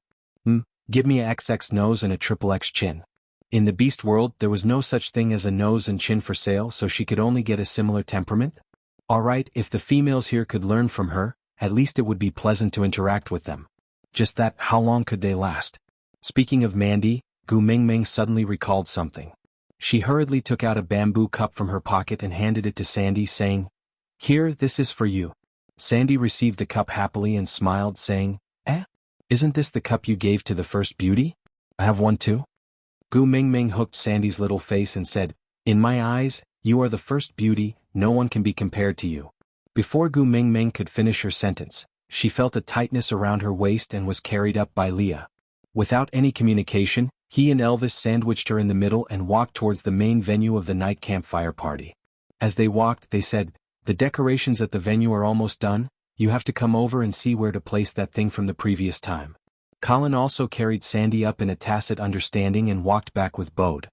He said, Look, the great messenger is so busy, you can't keep causing trouble for her. Let's go home first and find a place to place this cup. If not, it'll be useless even if you cry if it gets lost later. The 2 females were forcefully separated, and when they regained their senses, one was already at the venue and the other in the cave. Gu Mingming knew that these 2 fellows were jealous, blaming her for chatting endlessly the moment she saw Sandy and giving them the cold shoulder. But which woman wasn't the same? Bosom friends always have endless topics to talk about. Gu Mingming glanced at the thing Leah was talking about and smiled. This is called a drum. It's a musical instrument from my place. When I used to work at the amusement park, I learned how to make it from the old man who sold souvenirs. However, my skill was not good and it was far worse than the old man's. This one is barely usable. Leah took the wooden mallet that Gu Mingming had made previously and knocked on the drum. He smiled and said, "Let's perform that song today. It makes one's blood boil and I feel that it suits today's atmosphere very well." Gu Mingming took over the drumstick and played with it in her hands. Previously, it was to help Sandy and Colin to liven up the atmosphere that I risked my voice. Today, since it's the welcoming ceremony, let's throw caution to the wind. Leah smiled and nodded before asking again, "Then what should I sing for the second song?" Gu Mingming said, "Colin has already mated with Sandy, how could there be a second one? Just sing a song to warm up the place." Chapter 488. Gu Mingming frowned and asked, "Singing, A Little Happiness again? I'm already traumatized." Leah shook his head and said, "You're not allowed to sing that song anymore." Elvis hugged Gu Mingming's waist and said, "Just one song will do, don't tire yourself out." Leah did not insist and only said, "Then who's going to help you carry the drum? Me or Elvis?" Gu Mingming felt the increasing pressure from both sides. This was the start of internal strife? Did they have to fight for this kind of physical labor? For the sake of family harmony, Gu Mingming said, "Both of you help me carry the drum and be more stable, all right?" Elvis and Leah nodded and did not say a word. At sunset, half the sky was dyed red by the setting sun. Gu Mingming asked someone to take a few large pieces of oil from the animal fats and smear them on the wood. Then she held a torch and lit it up lightly. The wooden pagoda that was as tall as a human was instantly ignited. Gu Mingming turned around and raised the torch high up. With a loud shout, with Elvis leading the way, all the males roared towards the sky. The scene was rather spectacular. Gu Mingming did not change her clothes because she did not intend to perform initially. She only agreed because she did not want to reject Leah. That cape and shorts had long been lost somewhere and could not be found, so Gu Mingming could only wear her normal clothes and stand on the drum. Although it was a little weird, fortunately, according to the standards of the beast world, which part of Gu Mingming was not weird. This set of clothes was not that important anymore. Elvis and Leah lifted the drum steadily and Gu Mingming sang and danced on the drum. Although her movements were obviously not as energetic as when she proposed to Colin, it was enough to shock those who had just joined Saint Nazaire and were witnessing such a performance for the first time. When Gu Mingming finally roared at the top of her lungs, the sound of tearing, Colin stood up and transformed into a bear. He pounded his chest with both hands and roared towards the sky. In just a breath's time, the original tribesmen of Saint Nazaire immediately understood and transformed into beasts, roaring together with Colin. The new tribesmen were influenced and also imitated them to transform into beasts, roaring towards the sky. This act later became a ritual in Saint Nazaire. Every year, when new members joined, Gu Mingming would sing Alien once, then the guardian messenger would lead the roar towards the sky. It was said that if we roared together we would be a family. However, Gu Mingming was completely dumbfounded. What was the connection between screaming together and being a family from now on? Is there any scientific evidence? For example, after shouting, the DNA would be shattered, causing genetic recombination and they would become a family? And the one who added fuel to the fire was Leah. The explanation he gave was, the roars of the males with all their might would be transmitted to the mighty beast deity who had come to listen to the messenger's song, letting the mighty beast deity know of their unity. From then on, they would become the tribe of the messenger that the mighty beast deity recognized. Gu Mingming shrugged her shoulders and thought to herself, this is definitely bullshit, but everyone in the beast world believes it. Originally, Leah and Elvis were supposed to slowly place Gu Mingming down from the drum amidst the roars of the crowd before saying a few motivational words and starting the barbecue carnival. But when the roars stopped abruptly, there was a sudden change. Chapter 489. Leah. Gu Mingming reached out to grab Leah worriedly but missed. The drum let out a loud thud and rolled to the side. Gu Mingming thought she would fall along with the drum, but the strength around her waist was like an iron clamp, locking her body in place. Looking up, she met Elvis's blue eyes. His brows were tightly furrowed, sweat pouring down like rain. He was clearly in pain, but he was forcing himself to hold on.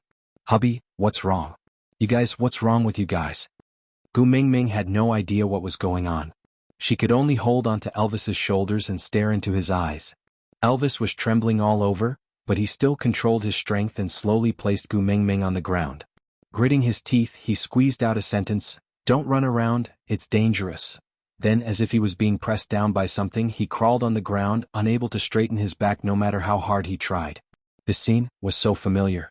It looked exactly like the others who could not straighten their backs when Elvis released his beast pressure in the past. Gu Mingming stood up and looked around, only to realize that no one was standing apart from her. Many orcs were unable to maintain their human forms due to the pressure. There were a few strong ones, but they were all sprawled on the ground like Elvis, unable to get up. Ow ow ow. The familiar cries made Gu Mingming's heart skip a beat. She looked towards the source. It was Hada and the rest. The four little fellows had been tied up with tree vines and were being dragged out of the tribe. Gu Mingming could not be bothered with Elvis's instructions and chased after them. But her speed was too slow. By the time she reached the boundary of the tribe, Hada and the rest could no longer be seen. Hada. Gu Mingming yelled at the top of her lungs, Qi Xian, Jiaoyu, Jianwu. None of the children responded to her. Gu Mingming plopped onto the ground, her head exploding with a bang. Bullshit messenger of the beast deity, how could she be so helpless at such a time? Gu Mingming knew that crying was useless, but she stood rooted to the ground, not knowing which direction to run in. Come up. A familiar voice rang out. Gu Mingming looked up and saw Ian standing in front of her in his half-orc form. His wings were spread open and he was ready to fly at any time. His forehead was full of sweat and it was obvious that he was suffocating from the strong beast pressure. The bleeding wound on his leg was a ghastly sight, but Gu Mingming did not have time to care for him. She just jumped onto Ian's back. The moment Ian caught Gu Mingming, he transformed into an eagle owl and flapped his wings to fly into the sky. The higher he got, the more stable Ian became. He circled a few times before flying in a certain direction. At this height, Gu Mingming was basically in a state of being blind. She could not see anything, and other than the sound of the wind whistling beside her ears, she had no other senses to use. The only person she could rely on now was En, who was carrying her. After flying for 2 days, Gu Mingming and Ian arrived at Sauter. Standing at the entrance of Sauter, Gu Mingming was already in a daze. After 2 days of non-stop flying, both Ian and Gu Mingming were exhausted. Gu Mingming's only hope of saving her son was to hold on. Are Hada and the rest here? Gu Mingming asked Ian. Ian shook his head and said in a weak voice, After we took off, Hada and the rest were nowhere to be found. Aside from the topic. Yes, that's right, I was the one who caused trouble. I just could not bear to see Gu Mingming live a good life for 2 days and had to torment her. Aren't all mothers-in-law like this?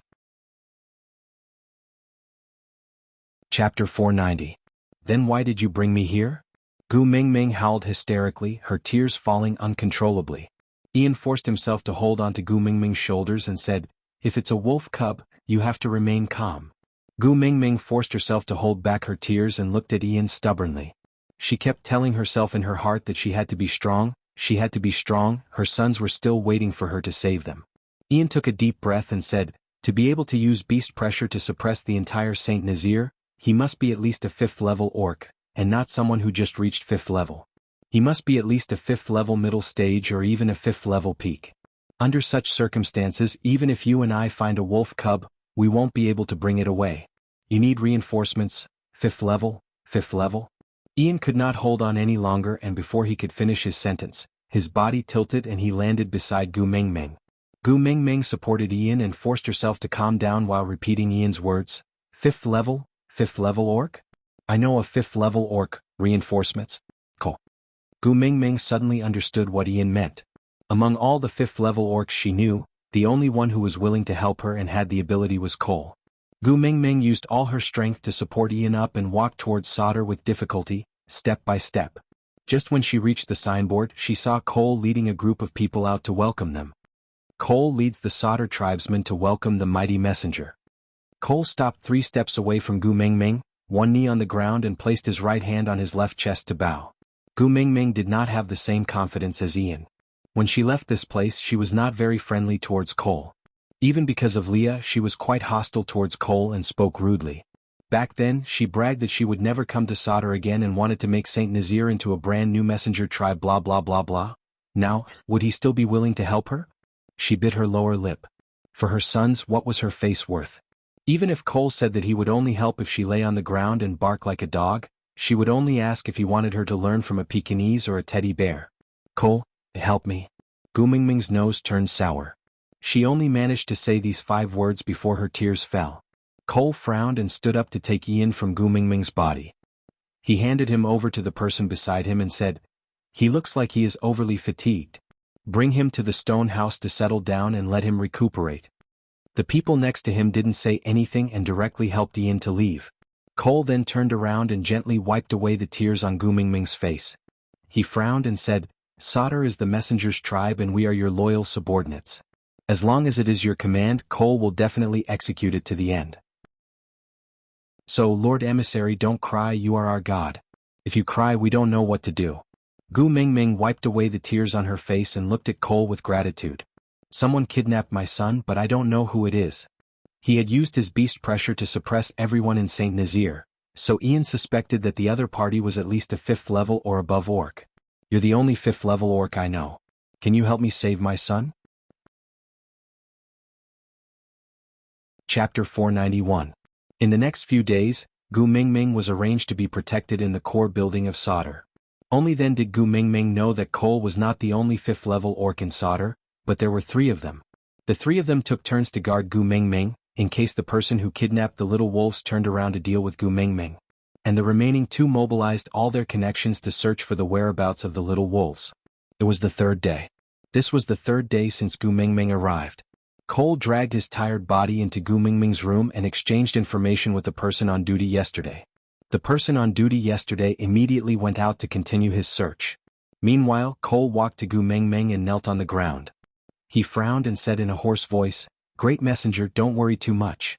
No news, might be the best news. Gu Mingming looked up at Cole. No matter how indifferent she was to Cole, she had already noticed his sunken cheeks and dark circles under his eyes. These 3 days, it's been hard on all of you. Gu Mingming felt a little guilty. She was the one who lost her son, but she could only sit in the house and wait for others to help her find her son. She could not help at all, and the only thing she could do was not to cause trouble. Cole smiled and said, It's Sauter's honor to be able to serve the great messenger. It's also my honor that you can think of me when you are in trouble. Gu Mingming shifted her gaze outside the window and asked calmly, Where's Ian? Is he still not awake? Cole replied, He woke up this morning. Although he was very weak, he still flew away. Gu Mingming turned to look at Cole and asked, Flew away? Cole nodded and said, He said he will return to St. Nazaire first to inform Mighty Elvis and Mighty Leah about your situation, so that they won't be too worried if they can't find you. Gu Mingming nodded and felt a little melancholic. She ran away in a moment of panic because of her child. Elvis and Leah must have gone crazy from not being able to find her. She gently touched her collarbone. There was a black wolf mark there. She remembered Elvis saying that if she was in danger, she should hit this mark hard and he would rush over to save her. If she did not continue hammering, Elvis should at least know that she was safe. Cole maintained his kneeling position by Gu Mingming's feet. He looked up into her eyes and said, Great messenger, do you miss Great Elvis a lot? Gu Mingming nodded. They must be very worried that I suddenly disappeared. Cole smiled. It seems like Lord Leah is also very important to you. Gu Mingming nodded and said, They are all my family, of course they are very important. Cole nodded and smiled. I, as his elder brother, am happy for him that the great messenger thinks so highly of him. When the little mistress is found, please invite Sir Elvis and Sir Leah to stay in Sauter. After all, this place was relatively safer. We can prevent this incident from happening again. Gu Mingming met Cole's eyes and asked, Is this your condition to help me find my son? Chapter 492. Cole's suggestion did not receive any response from Gu Mingming, and after that day, Cole did not bring it up again. After another 3 days, when Cole staggered into Gu Mingming's room covered in blood, Gu Mingming jumped in fright. Cole staggered to Gu Mingming and knelt down on one knee. He held up a ball of blood with both hands and presented it to Gu Mingming. Lifting his blood-stained face, he smiled and said, Little master. I brought it back for you. A trickle of red flowed down his forehead, past his eyelashes and dripped onto the floor like a bloody tear. Gu Mingming's hands trembled as she took the lump of meat that was dyed red with blood from Cole's hands. Before she could see clearly what it was, Cole had already collapsed at Gu Mingming's feet. Gu Mingming was so frightened that she lost her head. The guards at the door hurried in and heaved a sigh of relief when they realized that there were no intruders. Great messenger, don't be afraid. We will carry Leader Cole out now. Gu Mingming looked at the blood-stained Cole and then at the ball of blood in her hands. There's no need for that. Go get the witch doctor and boil some water. Yes. The people at Sauter never questioned Gu Mingming's orders. They just carried them out. Not long after, witch Dr. Dillon rushed over. He checked on Gu Mingming the moment he entered the room. After confirming that there was nothing wrong with her, he heaved a sigh of relief and started to treat Cole. The person guarding at the door brought in boiled water and Gu Mingming started to carefully wash the blood lump in her arms. When basin after basin of clear water was replaced with blood water, the blood lump's original appearance was finally revealed. Qixin? Even though he was quietly closing his eyes and not moving, Gu Mingming could clearly tell which son was in her arms. Baby, I am Mummy. Gu Mingming held back her tears and gently wiped Qixuan's body with a beast skin. She called out softly, "Good little Xian, don't scare Mummy. Quickly open your eyes and look at Mummy, alright?" No matter how she called out to him, Qixuan just lay there motionlessly. If not for the fact that his pulse was still beating, Gu Mingming would have suspected that her son was dead. She had carefully examined Qixuan's body. There were no obvious wounds, so the blood should not be Qixuan's but Cole's. Gu Mingming carried Qixuan to Dylan and asked, "How is Cole?" Dylan shook his head and said, "I don't know what kind of enemy could actually injure clan leader Cole to this extent. 9 of his bones were broken and there were countless external injuries. The worst part is the laceration on his abdomen. His internal organs can be seen and the wound is black. Seems like he was poisoned." More than half of the blood on Cole's body had been washed away, but the wound was too big. The moment the old blood was washed away, new blood immediately flowed out. The beast's skin on the bed was already soaked. It would be strange if he didn't die from this. Gu Mingming asked Dylan, "Do you have an antidote?" Dylan looked at Cole's wound and deliberated for a moment before saying, "This poison is not very serious. With Leader Cole's abilities he should be able to digest it himself. The main problem now is to stop the bleeding. If the bleeding can't be stopped, I'm afraid it's impossible to save him." Gu Mingming handed Qixuan over to Dylan. "Help me check on him too. Cole's injury, let me try." Chapter 493. Gu Mingming did have a theoretical method. As for actual practice, she had only observed Leah suture Sandy's partner Adali's wound. But now that Leah was not around, if she did not do anything, Cole would be dead meat. Her hands trembling, Gu Mingming suppressed the fear in her heart and used one hand to stabilize the exposed flesh, while the other hand began to suture. Or perhaps she should be thankful that Cole was in a deep coma, or else Gu Mingming's method of suturing would probably kill Cole to death. Although the process was a little complicated, Gu Mingming finally managed to fix Cole's wound back in place. After asking for a clean boiled beast skin, Gu Mingming wrapped Cole up like a mummy. After settling Cole, Gu Mingming turned back to look at the dumbfounded Dylan and asked, "What's wrong?" Dylan suddenly snapped out of his trance and said, "The great messenger's medical skills are really miraculous and amazing." Gu Mingming waved her hands and said tiredly, "Save the flattery. How is my son?"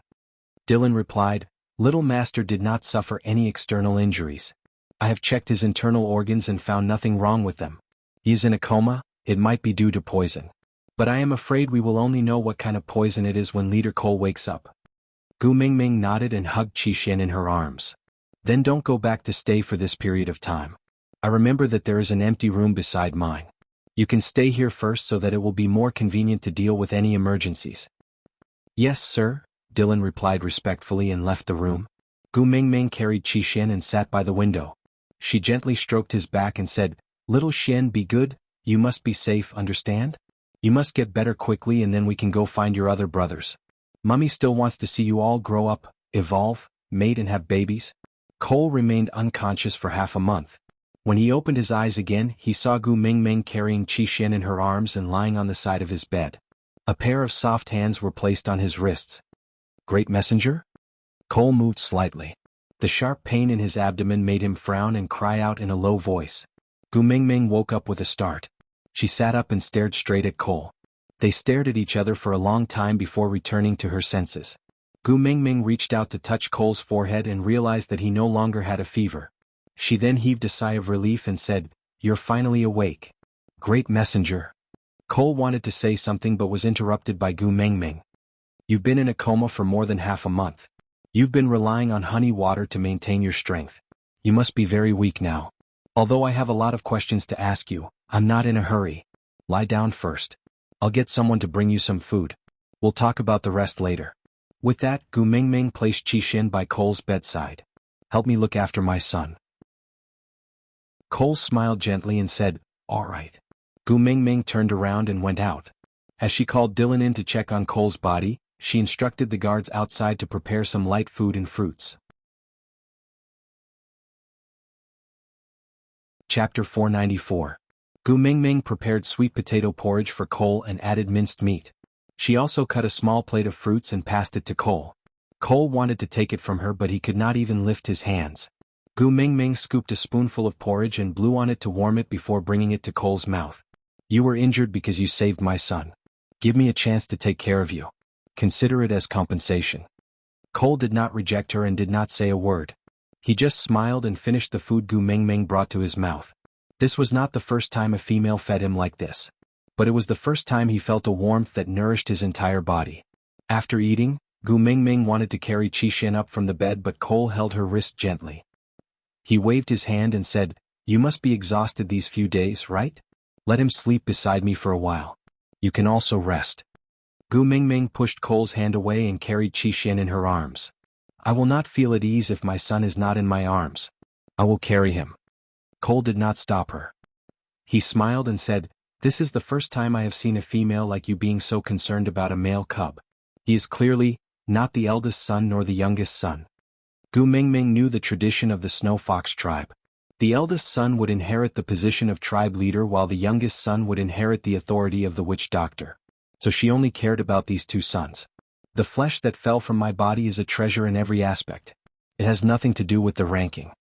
Cole's gaze was a little complicated. She could not tell what he was thinking about. In the end, he just nodded silently. Then, without waiting for Gu Mingming to ask, he went straight to the point. "The one who kidnapped the little master is Ellie. The power behind her is the Snake King Valley." Gu Mingming frowned. "Ellie? What?" Cole replied, "My initial guess is that she wants to use the little master to lure you to the Snake King Valley. But the mighty one in the Snake King Valley has no interest in unifying the beast world. Otherwise, he would not have sealed himself off from the Snake King Valley for so many years.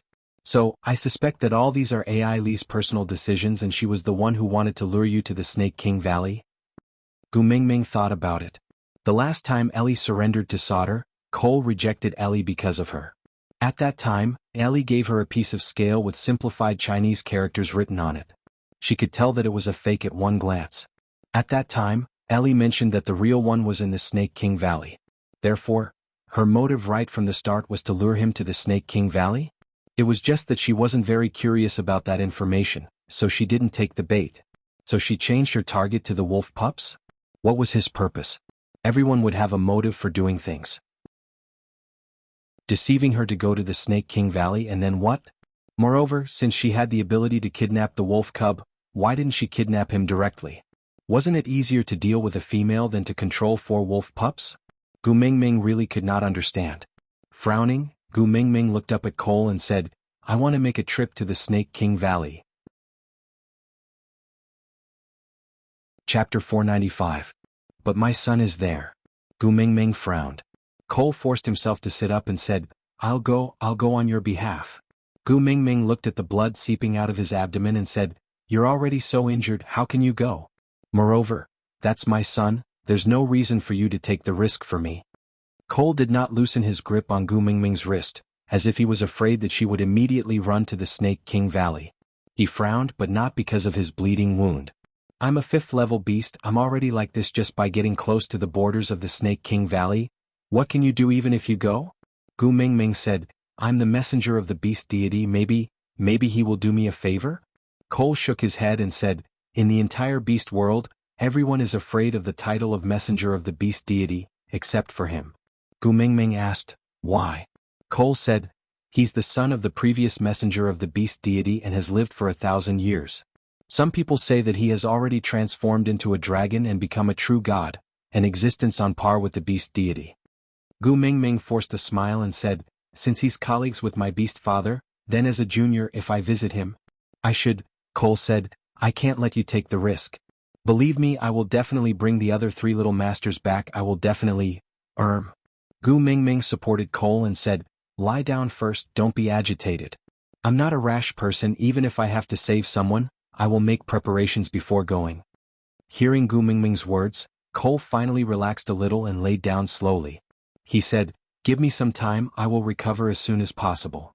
Gu Mingming bit her lower lip and did not continue talking about going to the Snake King Valley. She just asked, "How did you save Qixin? If you're not tired, can you tell me?" Cole nodded and his voice was very weak, as if the struggle just now had exhausted too much of his energy. But he did not want to disappoint Gu Mingming, so he forced himself to say, "In the beast world, 5th-level beasts are as rare as phoenix feathers and unicorn horns. A male beast that has reached this level cannot be a nobody. Those few days, the three of us took turns to go out and visit these 5th-level beasts one by one. In the end, I set my target on the Snake King Valley. Of course I didn't dare to offend Snake. My original target was a Group 5 snake beast Wabi in the Snake King Valley. But I had just reached the outskirts of the Snake King Valley when I met Ai Li and saw the little masters who were tied up by her." Gu Mingming frowned and asked, "Alone?" Cole shook his head and said, "There were a few other males and some of them looked familiar. They should have come to solder together with you." Gu Mingming frowned. "Those who came to solder with her, weren't they from Saint Nazir?" Cole continued, "She has a very strong male with her. I can't tell where he came from and I don't know him either. All I know is that he's extremely powerful. Even I can only barely fight him to a draw. If not for a tiger beast charging out at the critical moment, I might not have been able to bring Little Master Qixin back." "Tiger beast?" Cole nodded and said, "In the chaos I only heard some deity, someone, saying sorry to you." Gu Mingming remained silent for a moment before asking, "Official Su Xian?" Cole recalled for a moment and nodded. Gu Mingming asked, "And then? What happened to him?" Cole took a deep breath and said, "His chest was torn apart by Ai Li and he died from eating his heart." Digression. Today's update was completed again. Chapter 496. Gu Mingming clenched her fists tightly before slowly releasing them. She said, "Killing my tribesmen and hurting my son, huh? I really became Mr. Dongwu for once and saved a frozen snake." Cole sighed and hesitated for a moment before placing his hand over Gu Mingming's. He said, "I will recover as soon as possible. Once I recover, I will bring my tribesmen to the Snake King Valley to find Snake. Even if he is the Snake King, he would not dare to go against the entire beast world." Gu Mingming retracted her hand and took a step back without anyone noticing. She said, "Didn't you say that it is very dangerous to offend the Snake King Valley?" Cole smiled and pretended not to notice Gu Mingming's distancing. He said, "For the great messenger, even if I have to sacrifice my life, I will not hesitate." Gu Mingming shook her head. "No need. You've already done enough for me. I can't drag you down any further. Recuperate well tomorrow.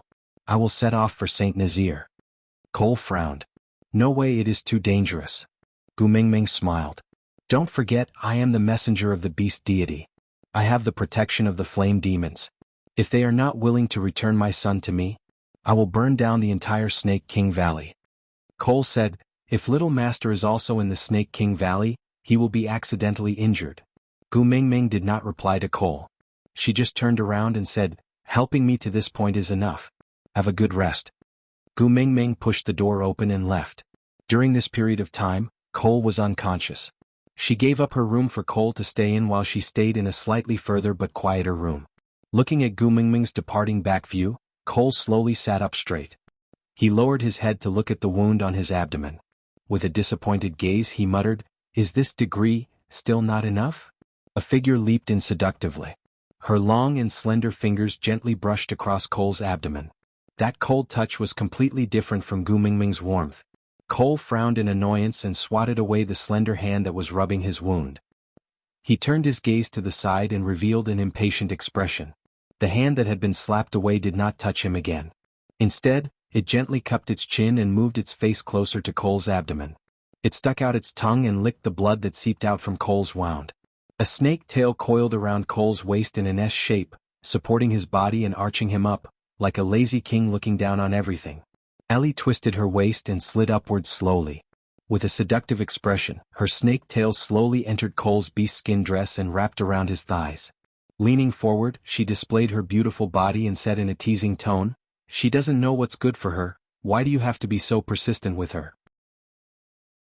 In order to gain her trust, she had actually injured herself so badly. But in the end, didn't she still have to leave? "Why don't you give it to me easily?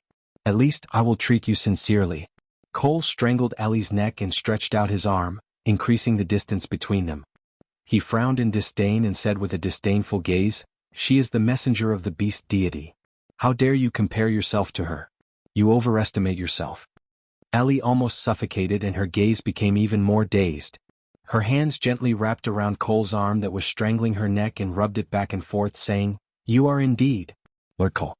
This bloodthirsty look is really captivating. Please take my life, it belongs to you." Cole sneered and flung his arm, throwing Ellie onto the ground. He took out a piece of beast skin and wiped his fingers in disgust. He said coldly, "You are so lowly that it makes me disgusted. Don't say that you belong to me. You are not worthy." Aside from the topic. Chapter 497. Ellie did not get angry. She moved her body and climbed onto Cole's body again. She peeked her head out from Cole's shoulder and her hands roamed restlessly on Cole's body. She stuck out her tongue and whispered into Cole's ear, "She said she wants to leave tomorrow, will you let her go?" Thinking of Gu Mingming, Cole's expression changed slightly. His gaze became gentler and the corners of his lips curled up a little. He said, "It was not easy to snatch her over, how can I let her go?" Ellie said, "Since she wants to see her little wolf pups so badly, why not lock her up with those wolf pups?" Cole looked at Ellie coldly and said, "She is my noble owner and you actually want to lock her up? Are you courting death?" Ellie's body trembled and her face was full of infatuation. She said, "But if we don't lock her up, how can we stop her from leaving?" Cole turned around and sat back on the bed. He frowned and said, "That damn bird, if not for the fact that Agu might be suspicious and kept it as a backup, I would have killed it directly. If that was the case, Elvis and that good brother of mine should be searching around aimlessly like headless flies instead of concentrating on attacking Sauter." Ellie coiled her snake tail and snuggled beside Cole's feet. She placed her fair arms gently on Cole's thighs and her dark green hair spread over Cole's knees. She tilted her head and looked up at Cole. She said, "I heard that Elvis leveled up again when he was fighting with the 5th level beast you sent. It has only been half a year since he made it and he actually broke through 2 levels consecutively. TSK, what a top-notch product." As Ellie said, she stuck out her tongue. Her snake eyes straightened and she revealed a greedy smile. Cole pinched her lower jaw and laughed in disdain and sarcasm. He said, "I asked you to seduce him, but what happened in the end? You didn't even touch his belt, right? If you don't have enough skills, you won't be able to eat him no matter how top-notch he is." Ellie frowned in grievance. She said in a demonic voice, "That blockhead is so stubborn. He can't see anyone other than Gu Mingming. No matter how hard I tried to please him, he didn't even look at me. Even that brother of yours." Cole sneered and pushed Ellie away. "With Gu Mingming around you are indeed too inconspicuous." With that, Cole strode away, leaving behind only one sentence. "I still have use for those 3 wolf pups. Use the right amount of poison, don't kill them." Allie shook her body and answered with a yes before climbing out of the window. Cole sorted out his emotions. When he pushed open the door, he already looked weak and concerned. He held onto the wall and walked to Gu Mingming's room, knocking on the door. With Qixin in her arms, Gu Mingming pushed open the door and was a little surprised to see Cole. "Why aren't you lying on the bed? Why are you walking around? What if the wound opens up again?" Gu Mingming said as she held onto Cole's arm and led him into the house. Cole smiled warmly and said to Gu Mingming, "Great messenger, if you must leave Sauter tomorrow, please let Cole accompany you." Gu Mingming looked at Cole's wound and frowned. "How are you going to escort them with your injuries? It's better for me to stay here and recuperate. I'll get someone else to send me off."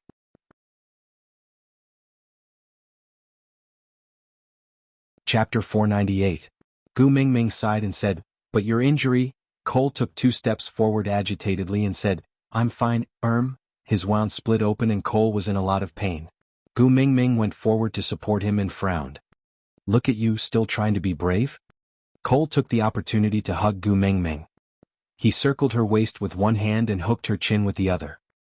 He looked at Gu Mingming with deep and meaningful eyes and said, "Gu, why are you so concerned about me? Actually, you have me in your heart too, right? Although I can't leave my mark on your body, I will give you all my loyalty. You will accept it, right?" Gu Mingming's chin was held by Cole as she stared at him quietly. Her eyes were misty and her thin lips moved slightly. "Cole, there." Cole's smile bloomed on his lips as he kissed Gu Mingming's neck gently. He replied gently, "Yes, I will always be by your side. Agu, I like you so much. Can you stay by my side?" Let me always be by your side and take care of you, alright? Gu Mingming narrowed her eyes and didn't reply. Cole looked up and blew a gentle breath at Gu Mingming. Then he stared intently into Gu Mingming's eyes and repeated hypnotically, I have your favorite big tail. It's even bigger and softer than Lee's. My body is also stronger than your wolf companion, so I can satisfy you better during mating. A perfect male like me is willing to crawl at your feet and pledge allegiance to you, waiting for you to pamper me. What are you still hesitating for? Isn't it good to have me and have me? Gu Mingming slowly lowered her eyelids as if she had lost consciousness. Cole leaned forward and wanted to kiss Gu Mingming's lips. But before he could do so, he heard Gu Mingming's cold voice. You said, who are you stronger than? Cole was taken aback. He looked down and realized that Gu Mingming was holding Ellie's scale against his wound. Ah Gu. Cole called out softly. Gu Mingming tilted her head and said, I don't remember allowing you to call me by such a disgusting name. Cole's frozen expression only lasted for a moment before he quickly calmed down. He then took a step back and lowered his head respectfully. Great messenger. Gu Mingming laughed coldly. Surprised? The fox's seductive fragrance has no effect on me. Cole shook his head. It only proves that I am not good enough to move the great messenger. Gu Mingming nodded approvingly and said, compared to that vixen of mine, you are really too lacking. Cole clenched his fists instinctively and looked up to meet Gu Mingming's smiling eyes. He slowly relaxed and lowered his head, saying, compared to Sir Leah, I am still lacking in many aspects. Gu Mingming patted Cole's shoulder lightly and said, since you have already said so much, stop pretending. To be able to endure until now before using the fox's seductive fragrance on me, you can be considered to be quite patient. Cole frowned and glanced sideways at Gu Mingming. You have been guarding against me from the start? Gu Mingming shook her head and said, I didn't when I first arrived. When Ian asked me to ask for your help, I really treated you as a life-saving straw. Cole, then? Chapter 499. Cole did not seem to understand as he stood on the spot, questioning Gu Mingming with his gaze. Gu Mingming smiled and lowered her head to look at her son in her arms. Her gaze and tone were so gentle that one would not be guarded against her. Who would risk their lives for someone they have no relatives or friends and not even ask for something? It's not like Guanyin Bodhisattva who is merciful to the world. Cole frowned and asked, but Sauter is the messenger's tribe, it's only right to listen to the messenger's orders. Gu Mingming shook her head and said, Sauter is following the previous messenger of the beast deity, not me. And, it's impossible to be absolutely loyal to a legend from 1,000 years ago. If you are really so loyal to the messenger of the beast deity, then the current leader of Sauter should be your big brother, and Leah should be here as a witch doctor. Just you, what right do you have to be the leader? Cole frowned and his eyes were filled with violence. When he stared at Gu Mingming, he could not hide his anger, as if Gu Mingming chuckled and said, why? Did I step on your sore spot? Ah. So this matter is not only the nightmare of my vixen, it's also your inner demon, right? Cole clenched his fists tightly as he stared at Gu Mingming with a frown and said word by word, I am the leader of Sauter. Gu Mingming nodded and admitted, yes you are. Don't worry, my vixen has no designs on Sauter. You can keep this broken tribe for yourself, we don't want it. Broken tribe? Cole took a step forward and pinched Gu Mingming's jaw. He smiled coldly and squinted his eyes, saying, he doesn't care about Sauter, then what does he care about? Saint Nazir, or you? Unfortunately, he can't protect either of them. I will destroy Saint Nazir, then possess you. Gu Mingming smiled and did not resist. She just looked at Cole and said, you are indeed not afraid of the beast deity. Cole laughed coldly and said, since the beast deity has never loved me, why should I be afraid of him? Gu Mingming nodded and said, that's true, a beast deity that has never manifested his spirit is indeed not worth being afraid of. However, you should be afraid of me. Cole frowned before smiling again. He caressed Gu Mingming's little face with his thumb and said with a devilish affection, why should I be afraid of you? Not only did Gu Mingming not retreat, she even moved closer to Cole.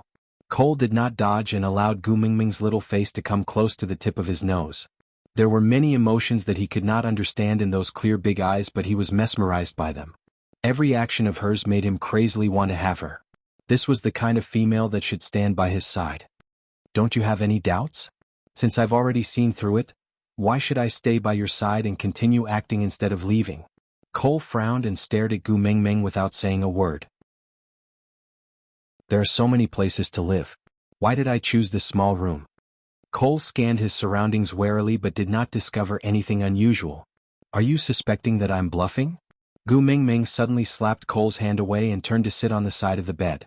At the same time, the wall on Cole's left started to loosen and then collapsed with a loud bang.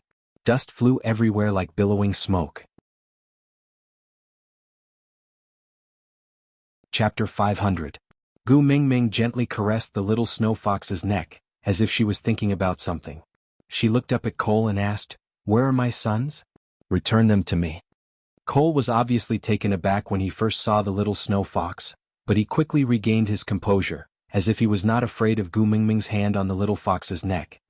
He just looked at Gu Mingming attentively and said, "The little masters are very safe. As long as you are willing to stay by my side, I can let you see them anytime." Gu Mingming lowered her head and looked at the snow fox she was pinching. "Now, are you in a position to negotiate with me?" Cole smiled and said, "I have already reached the peak of 5th level for a long time. Even if my partner dies now, I will not lose my life due to the backlash of the contract. If you are willing to kill her personally, I will treat it as you being jealous because you do not like other females around me. To me, it should be a kind of reward." Gu Mingming smiled and said, "Although the backlash of the mating contract will not take your life, it can still severely injure you. By then, do you think you are still Elvis's opponent?" Cole did not seem to take Gu Mingming's threat seriously and said, "I have no opinion on you killing Jillian, but I am afraid the one who is reluctant is Leah." Gu Mingming raised her eyebrows and turned to look at Leah. "What? First love?" Leah turned his head away awkwardly and looked at Gu Mingming from the corner of his eye. He nodded slightly and said, "We were engaged before." Gu Mingming lifted her chin and Leah immediately added, "But I do not like her. The engagement is set according to the tribe rules. The witch doctor must marry the female from the tribe leader's family to maintain the stable relationship between the deity and the regime." Gu Mingming did not pursue the matter and just smiled. "You don't have to explain, I believe you." Li's smile warmed up and he hugged Gu Mingming's waist and kissed her little face. He rubbed his forehead against Gu Mingming's and said in a low voice, "Mingming, I miss you so much." Gu Mingming patted Li's back and said, "I miss you and Elvis very much too, but we have to settle Cole and save the little wolves first." Leah nodded. His slender hands turned into sharp claws in front of Gu Mingming and pierced towards Jillian, as if he was trying to prove to her that he had no feelings for this little fox. "Leah." Gu Mingming stopped Leah and shook her head lightly. "It's not my style to kill an unconscious female."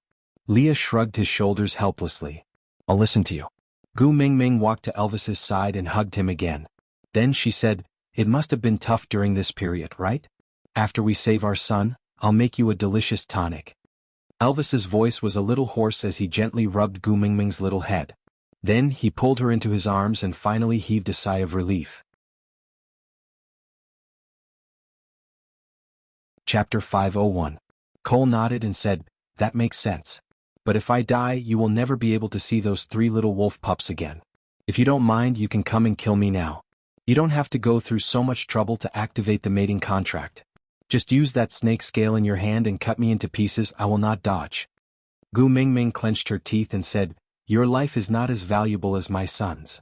Cole took a step forward and wanted to hold Gu Mingming's little hand, but his wrist was grabbed by Elvis. The two of them stared at each other and refused to give in. Cole suddenly smiled and said, "Gu, actually, what's wrong with staying in Sauter? Everything here belongs to you, including me and them." Gu Mingming laughed coldly and took a step back. She was a little disgusted and said, "They originally belonged to me, it's the same no matter where I am. As for you, I don't want dirty things." "I am dirty things? Then what about Leah? What about a fellow who had an affair with his father's beloved concubine and was banished from the tribe?" Cole looked at Leah with a hideous expression and revealed an indescribable smile. Leah clenched his fists tightly but could not say a word. Gu Mingming frowned and went forward to give Cole a tight slap. She said, "Watch your mouth, my vixen is not such a person." Cole did not seem to be angered by this slap and instead laughed even more wildly.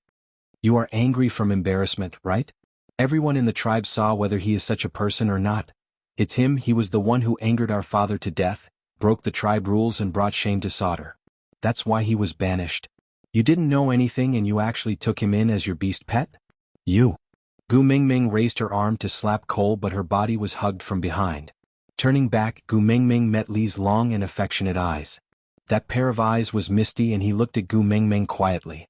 He said, Mingming, I didn't. Gu Mingming nodded and pulled Leah into her arms.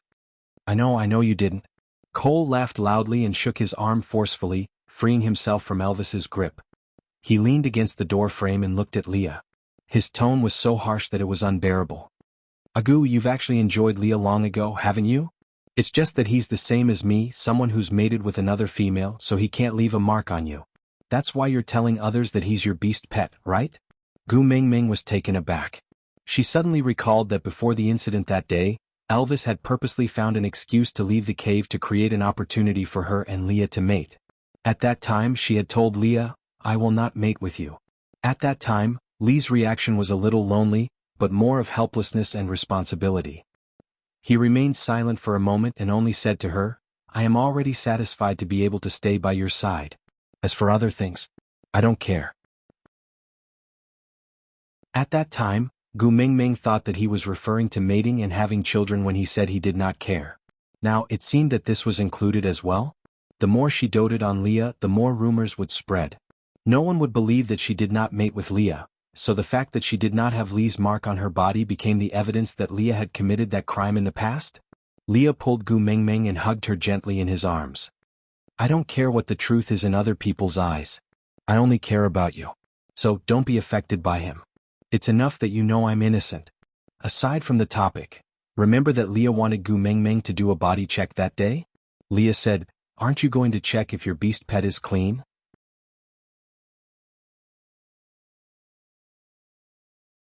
Chapter 502.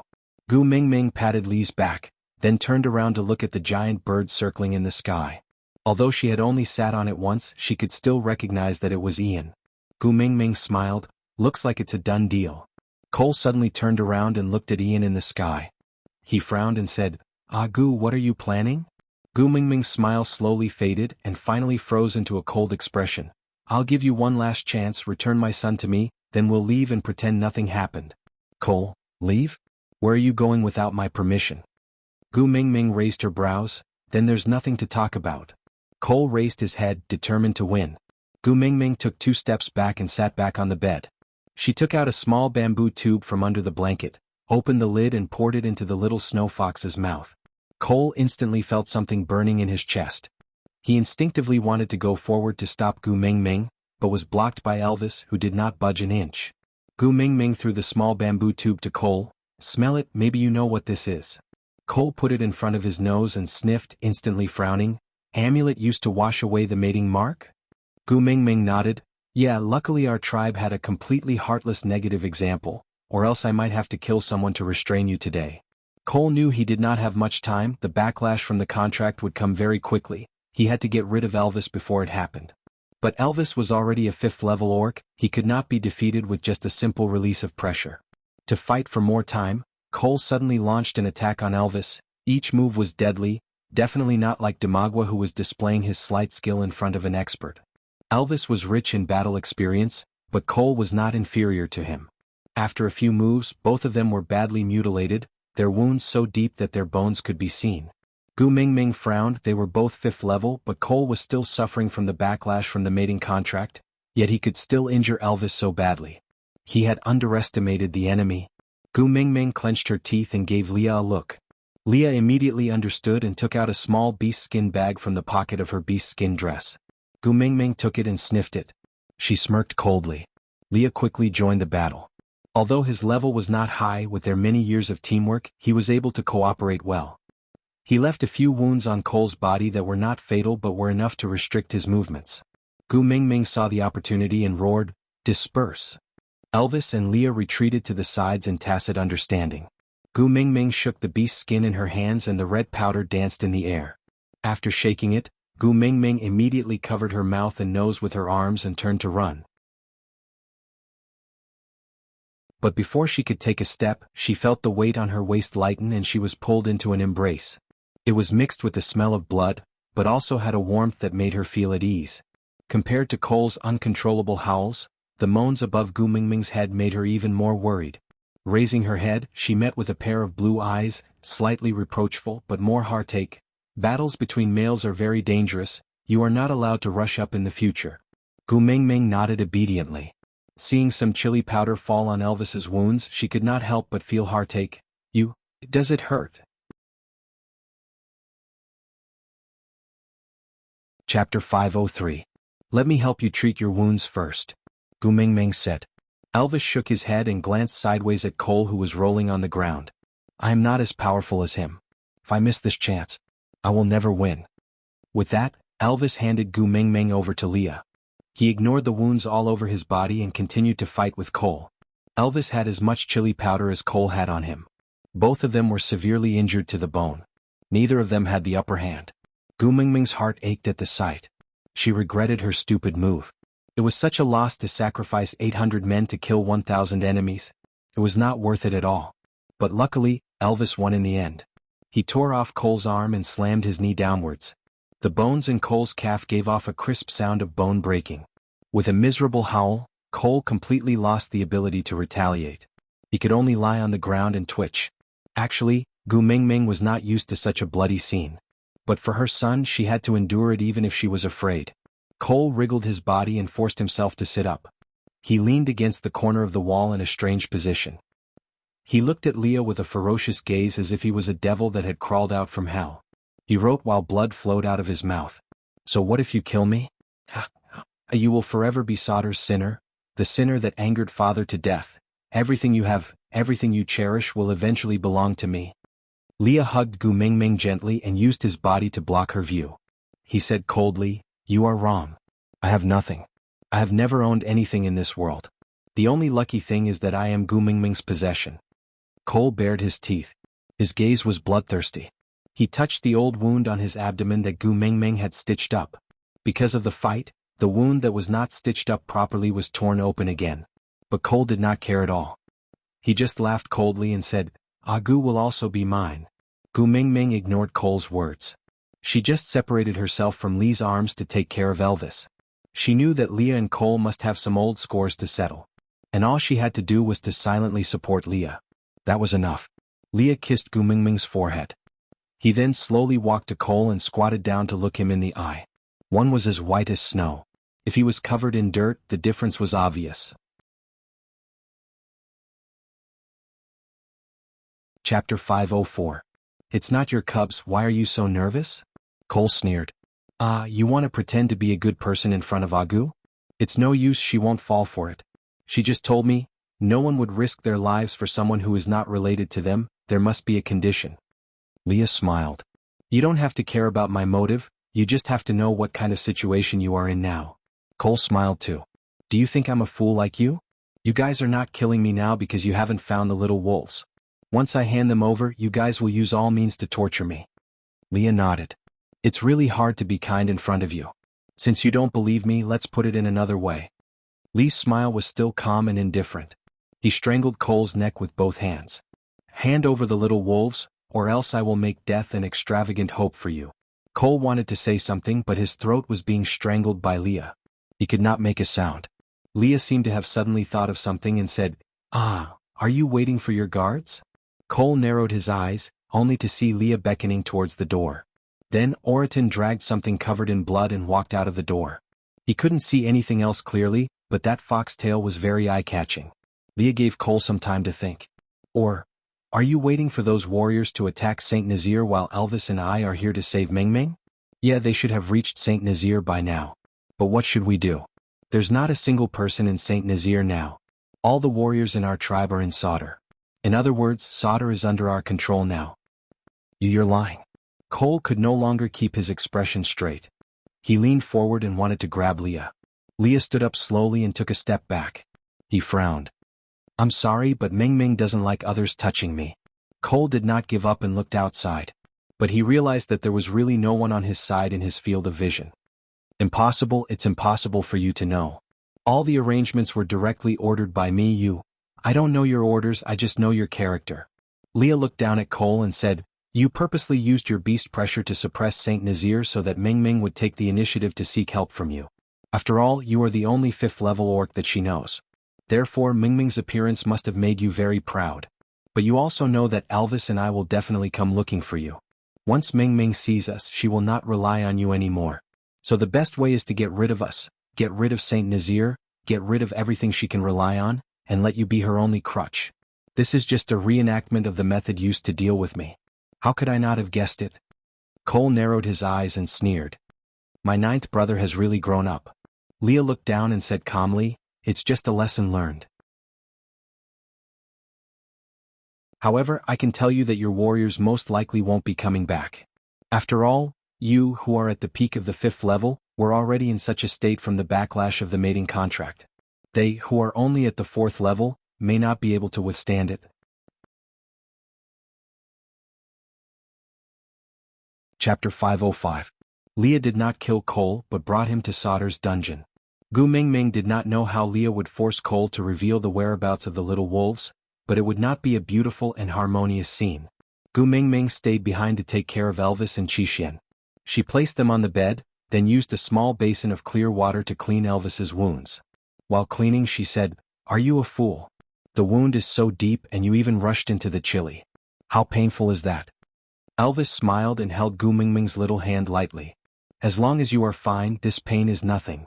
Gu Mingming saw that Elvis did not let go of her hand, so she could only sit by the bed obediently. She carefully avoided Elvis's wounds and asked, "What happened after I left? Why did Dylan help Leah to pass the message?" "Not long after you left, that beast pressure disappeared." Everyone's beast pressure is different, so Leah easily guessed that it was Cole's trick. He wanted to stop you but it was too late. This time Ian was too clever for his own good. Elvis pulled Gu Mingming's little hand to his lips and kissed it. He continued, "Luckily, Lee's plan from the start was to take revenge on Sauter, so he did not panic. All the revenge plans were slightly modified and became a new plan to rescue you." Gu Mingming lowered her head. "I'm sorry, I panicked when I saw my son being kidnapped. I acted without much consideration, and implicated all of you." Elvis shook his head. "Fool, it's my honor to be able to fight for you." Gu Mingming gently leaned into Elvis's arms. She carefully avoided his wounds. "But your injuries are so serious." Elvis turned his body slightly and focused his gaze on Gu Mingming's little face.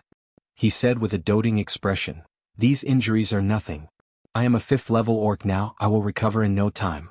Look, I'm no longer in pain." Gu Mingming's eyes were red. "How can you not be in pain with such injuries?"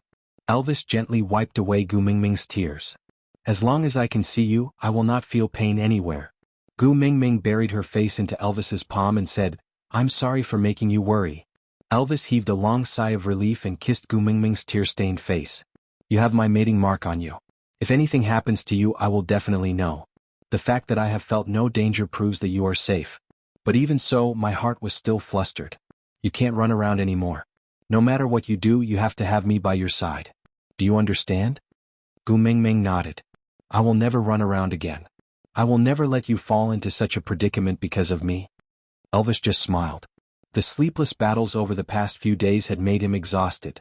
It was his conviction to see Gu Mingming that had supported him till now. Now that Gu Mingming was in his arms, he finally could not resist the sleepiness and slowly closed his eyes, falling into a deep sleep. When Elvis woke up, Leah was already back. Exhausted, Leah only hugged Gu Mingming and said, "Thank you." "Mm." Gu Mingming did not understand. It was clearly her fault for not thinking things through. Why was Leah thanking her?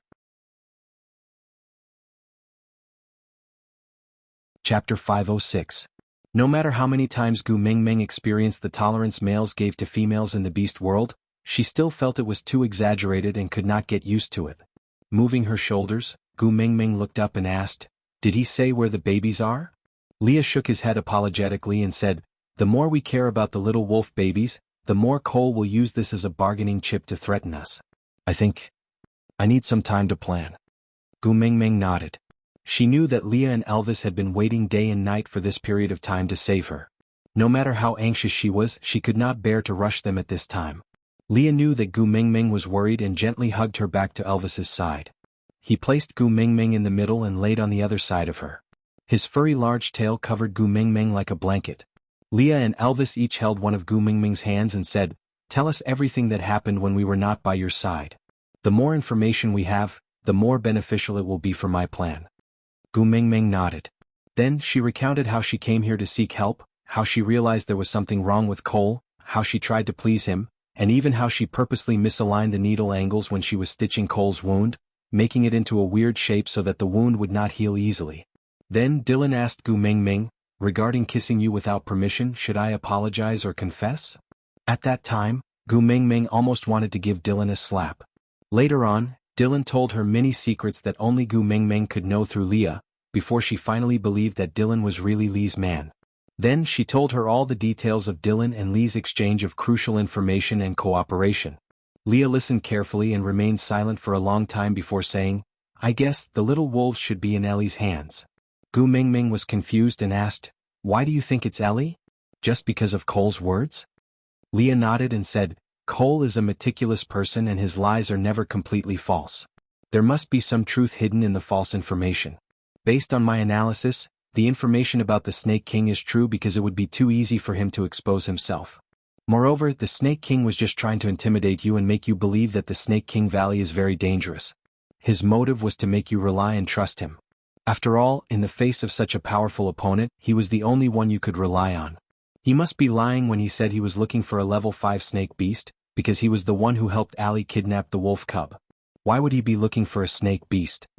Gu Mingming thought along with Lee's words and said, the wound on his abdomen was lacerated and he had mild symptoms of poisoning when he first came back. He said that he was bitten by Allie's accomplice, and Dylan also said that the wound was caused by the snake's teeth. Then, was it Ellie who bit him? Leah thought about it and agreed, the possibility is very high. Gu Mingming laughed coldly. Injuring myself to gain the confidence of others? You're really willing to part with your capital and almost lost your life just to deceive me? Leah pinched Gu Mingming's chin and said, don't underestimate your charm. If my role was swapped with Cole today, I might be even more ruthless than him.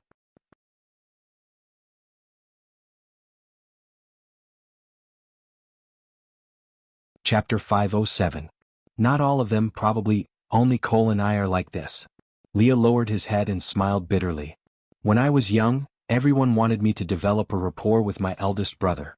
But no one knew that the person I liked the most was my second brother, Cole. Because my eldest brother always had a long face.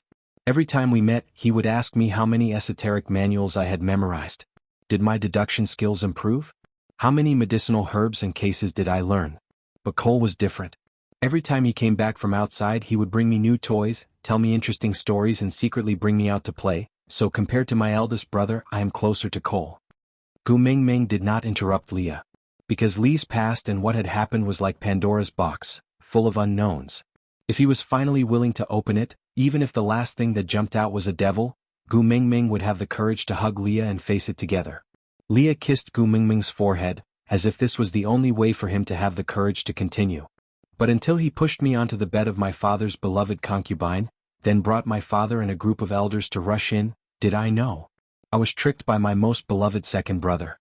My father said that he wanted to kill me in a fit of anger. But he cried and hugged his father's leg to plead for me. He wanted my father to spare my life on account of us being father and son. Banishment became my outcome. And he gained the good reputation of being loyal to his father and loving his younger brother. Gu Mingming raised her hand and gently touched the dead knot between Lee's brows. She asked, if something really happened between you and that beloved concubine, there would definitely be a mark. Since you didn't do it, you should explain to your father clearly. You just need to check that beloved concubine's body and the truth will be revealed. Leah held Gu Mingming's little hand gently and kissed it. He said, fool, it's not important whether something happened between me and that beloved concubine. What's important is that all the nobles, elders and my father saw me lying on that beloved concubine's bed in a disheveled state. This is enough to make my father lose face. As for what happened between me and her, no one would care. Gu Mingming looked at the coldness in Lee's eyes and felt a sharp pain in her heart. He was a biological father. His face was more important than his son. How twisted. Leah sighed and continued, Ninth Highness, in just one night, you've turned from the successor of Sauter's godly authority to a shameless synonym of a promiscuous father's concubine who should be devoured by the flame devil. I was banished, whipped, and bullied, but I stubbornly wanted to come back and demand an explanation. I shouted that I was innocent and that I didn't do those things. But what he got in return was an even crueler and more ruthless banishment. Later on, I met Cole in the forest on the outskirts of Sauter. He had come looking for me on purpose and even brought my favorite food. He said, he just came to see how the favored son of theocracy, who used to be doted on by everyone, was now in dire straits. Gu Mingming frowned and hugged Li's arm, her heart aching for him. Is his mind twisted? Why would he harm you like this?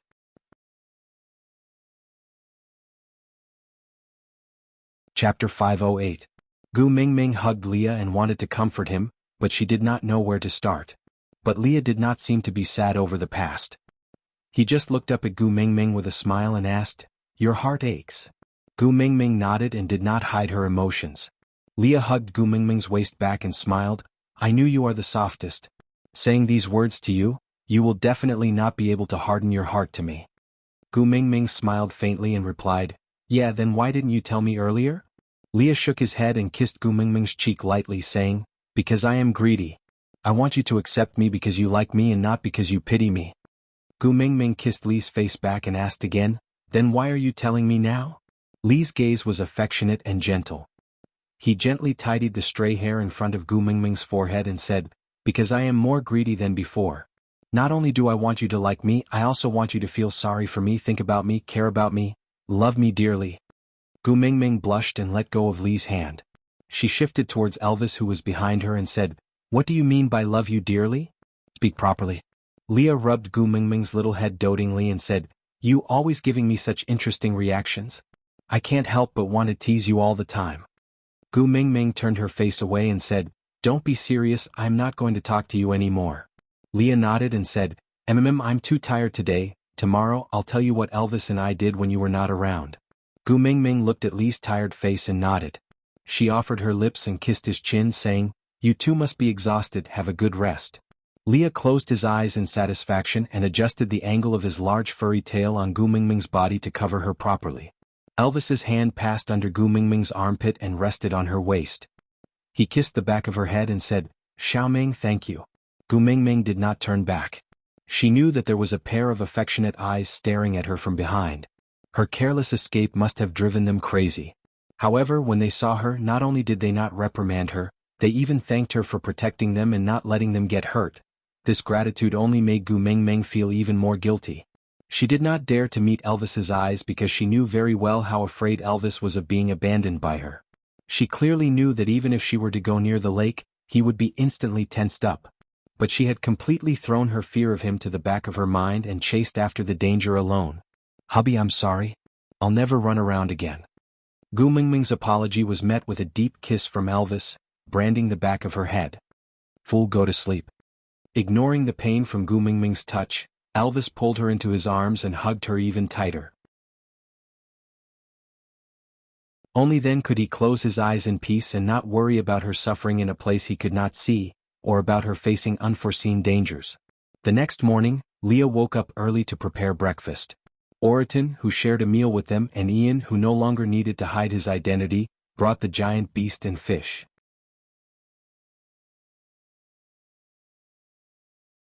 Chapter 509.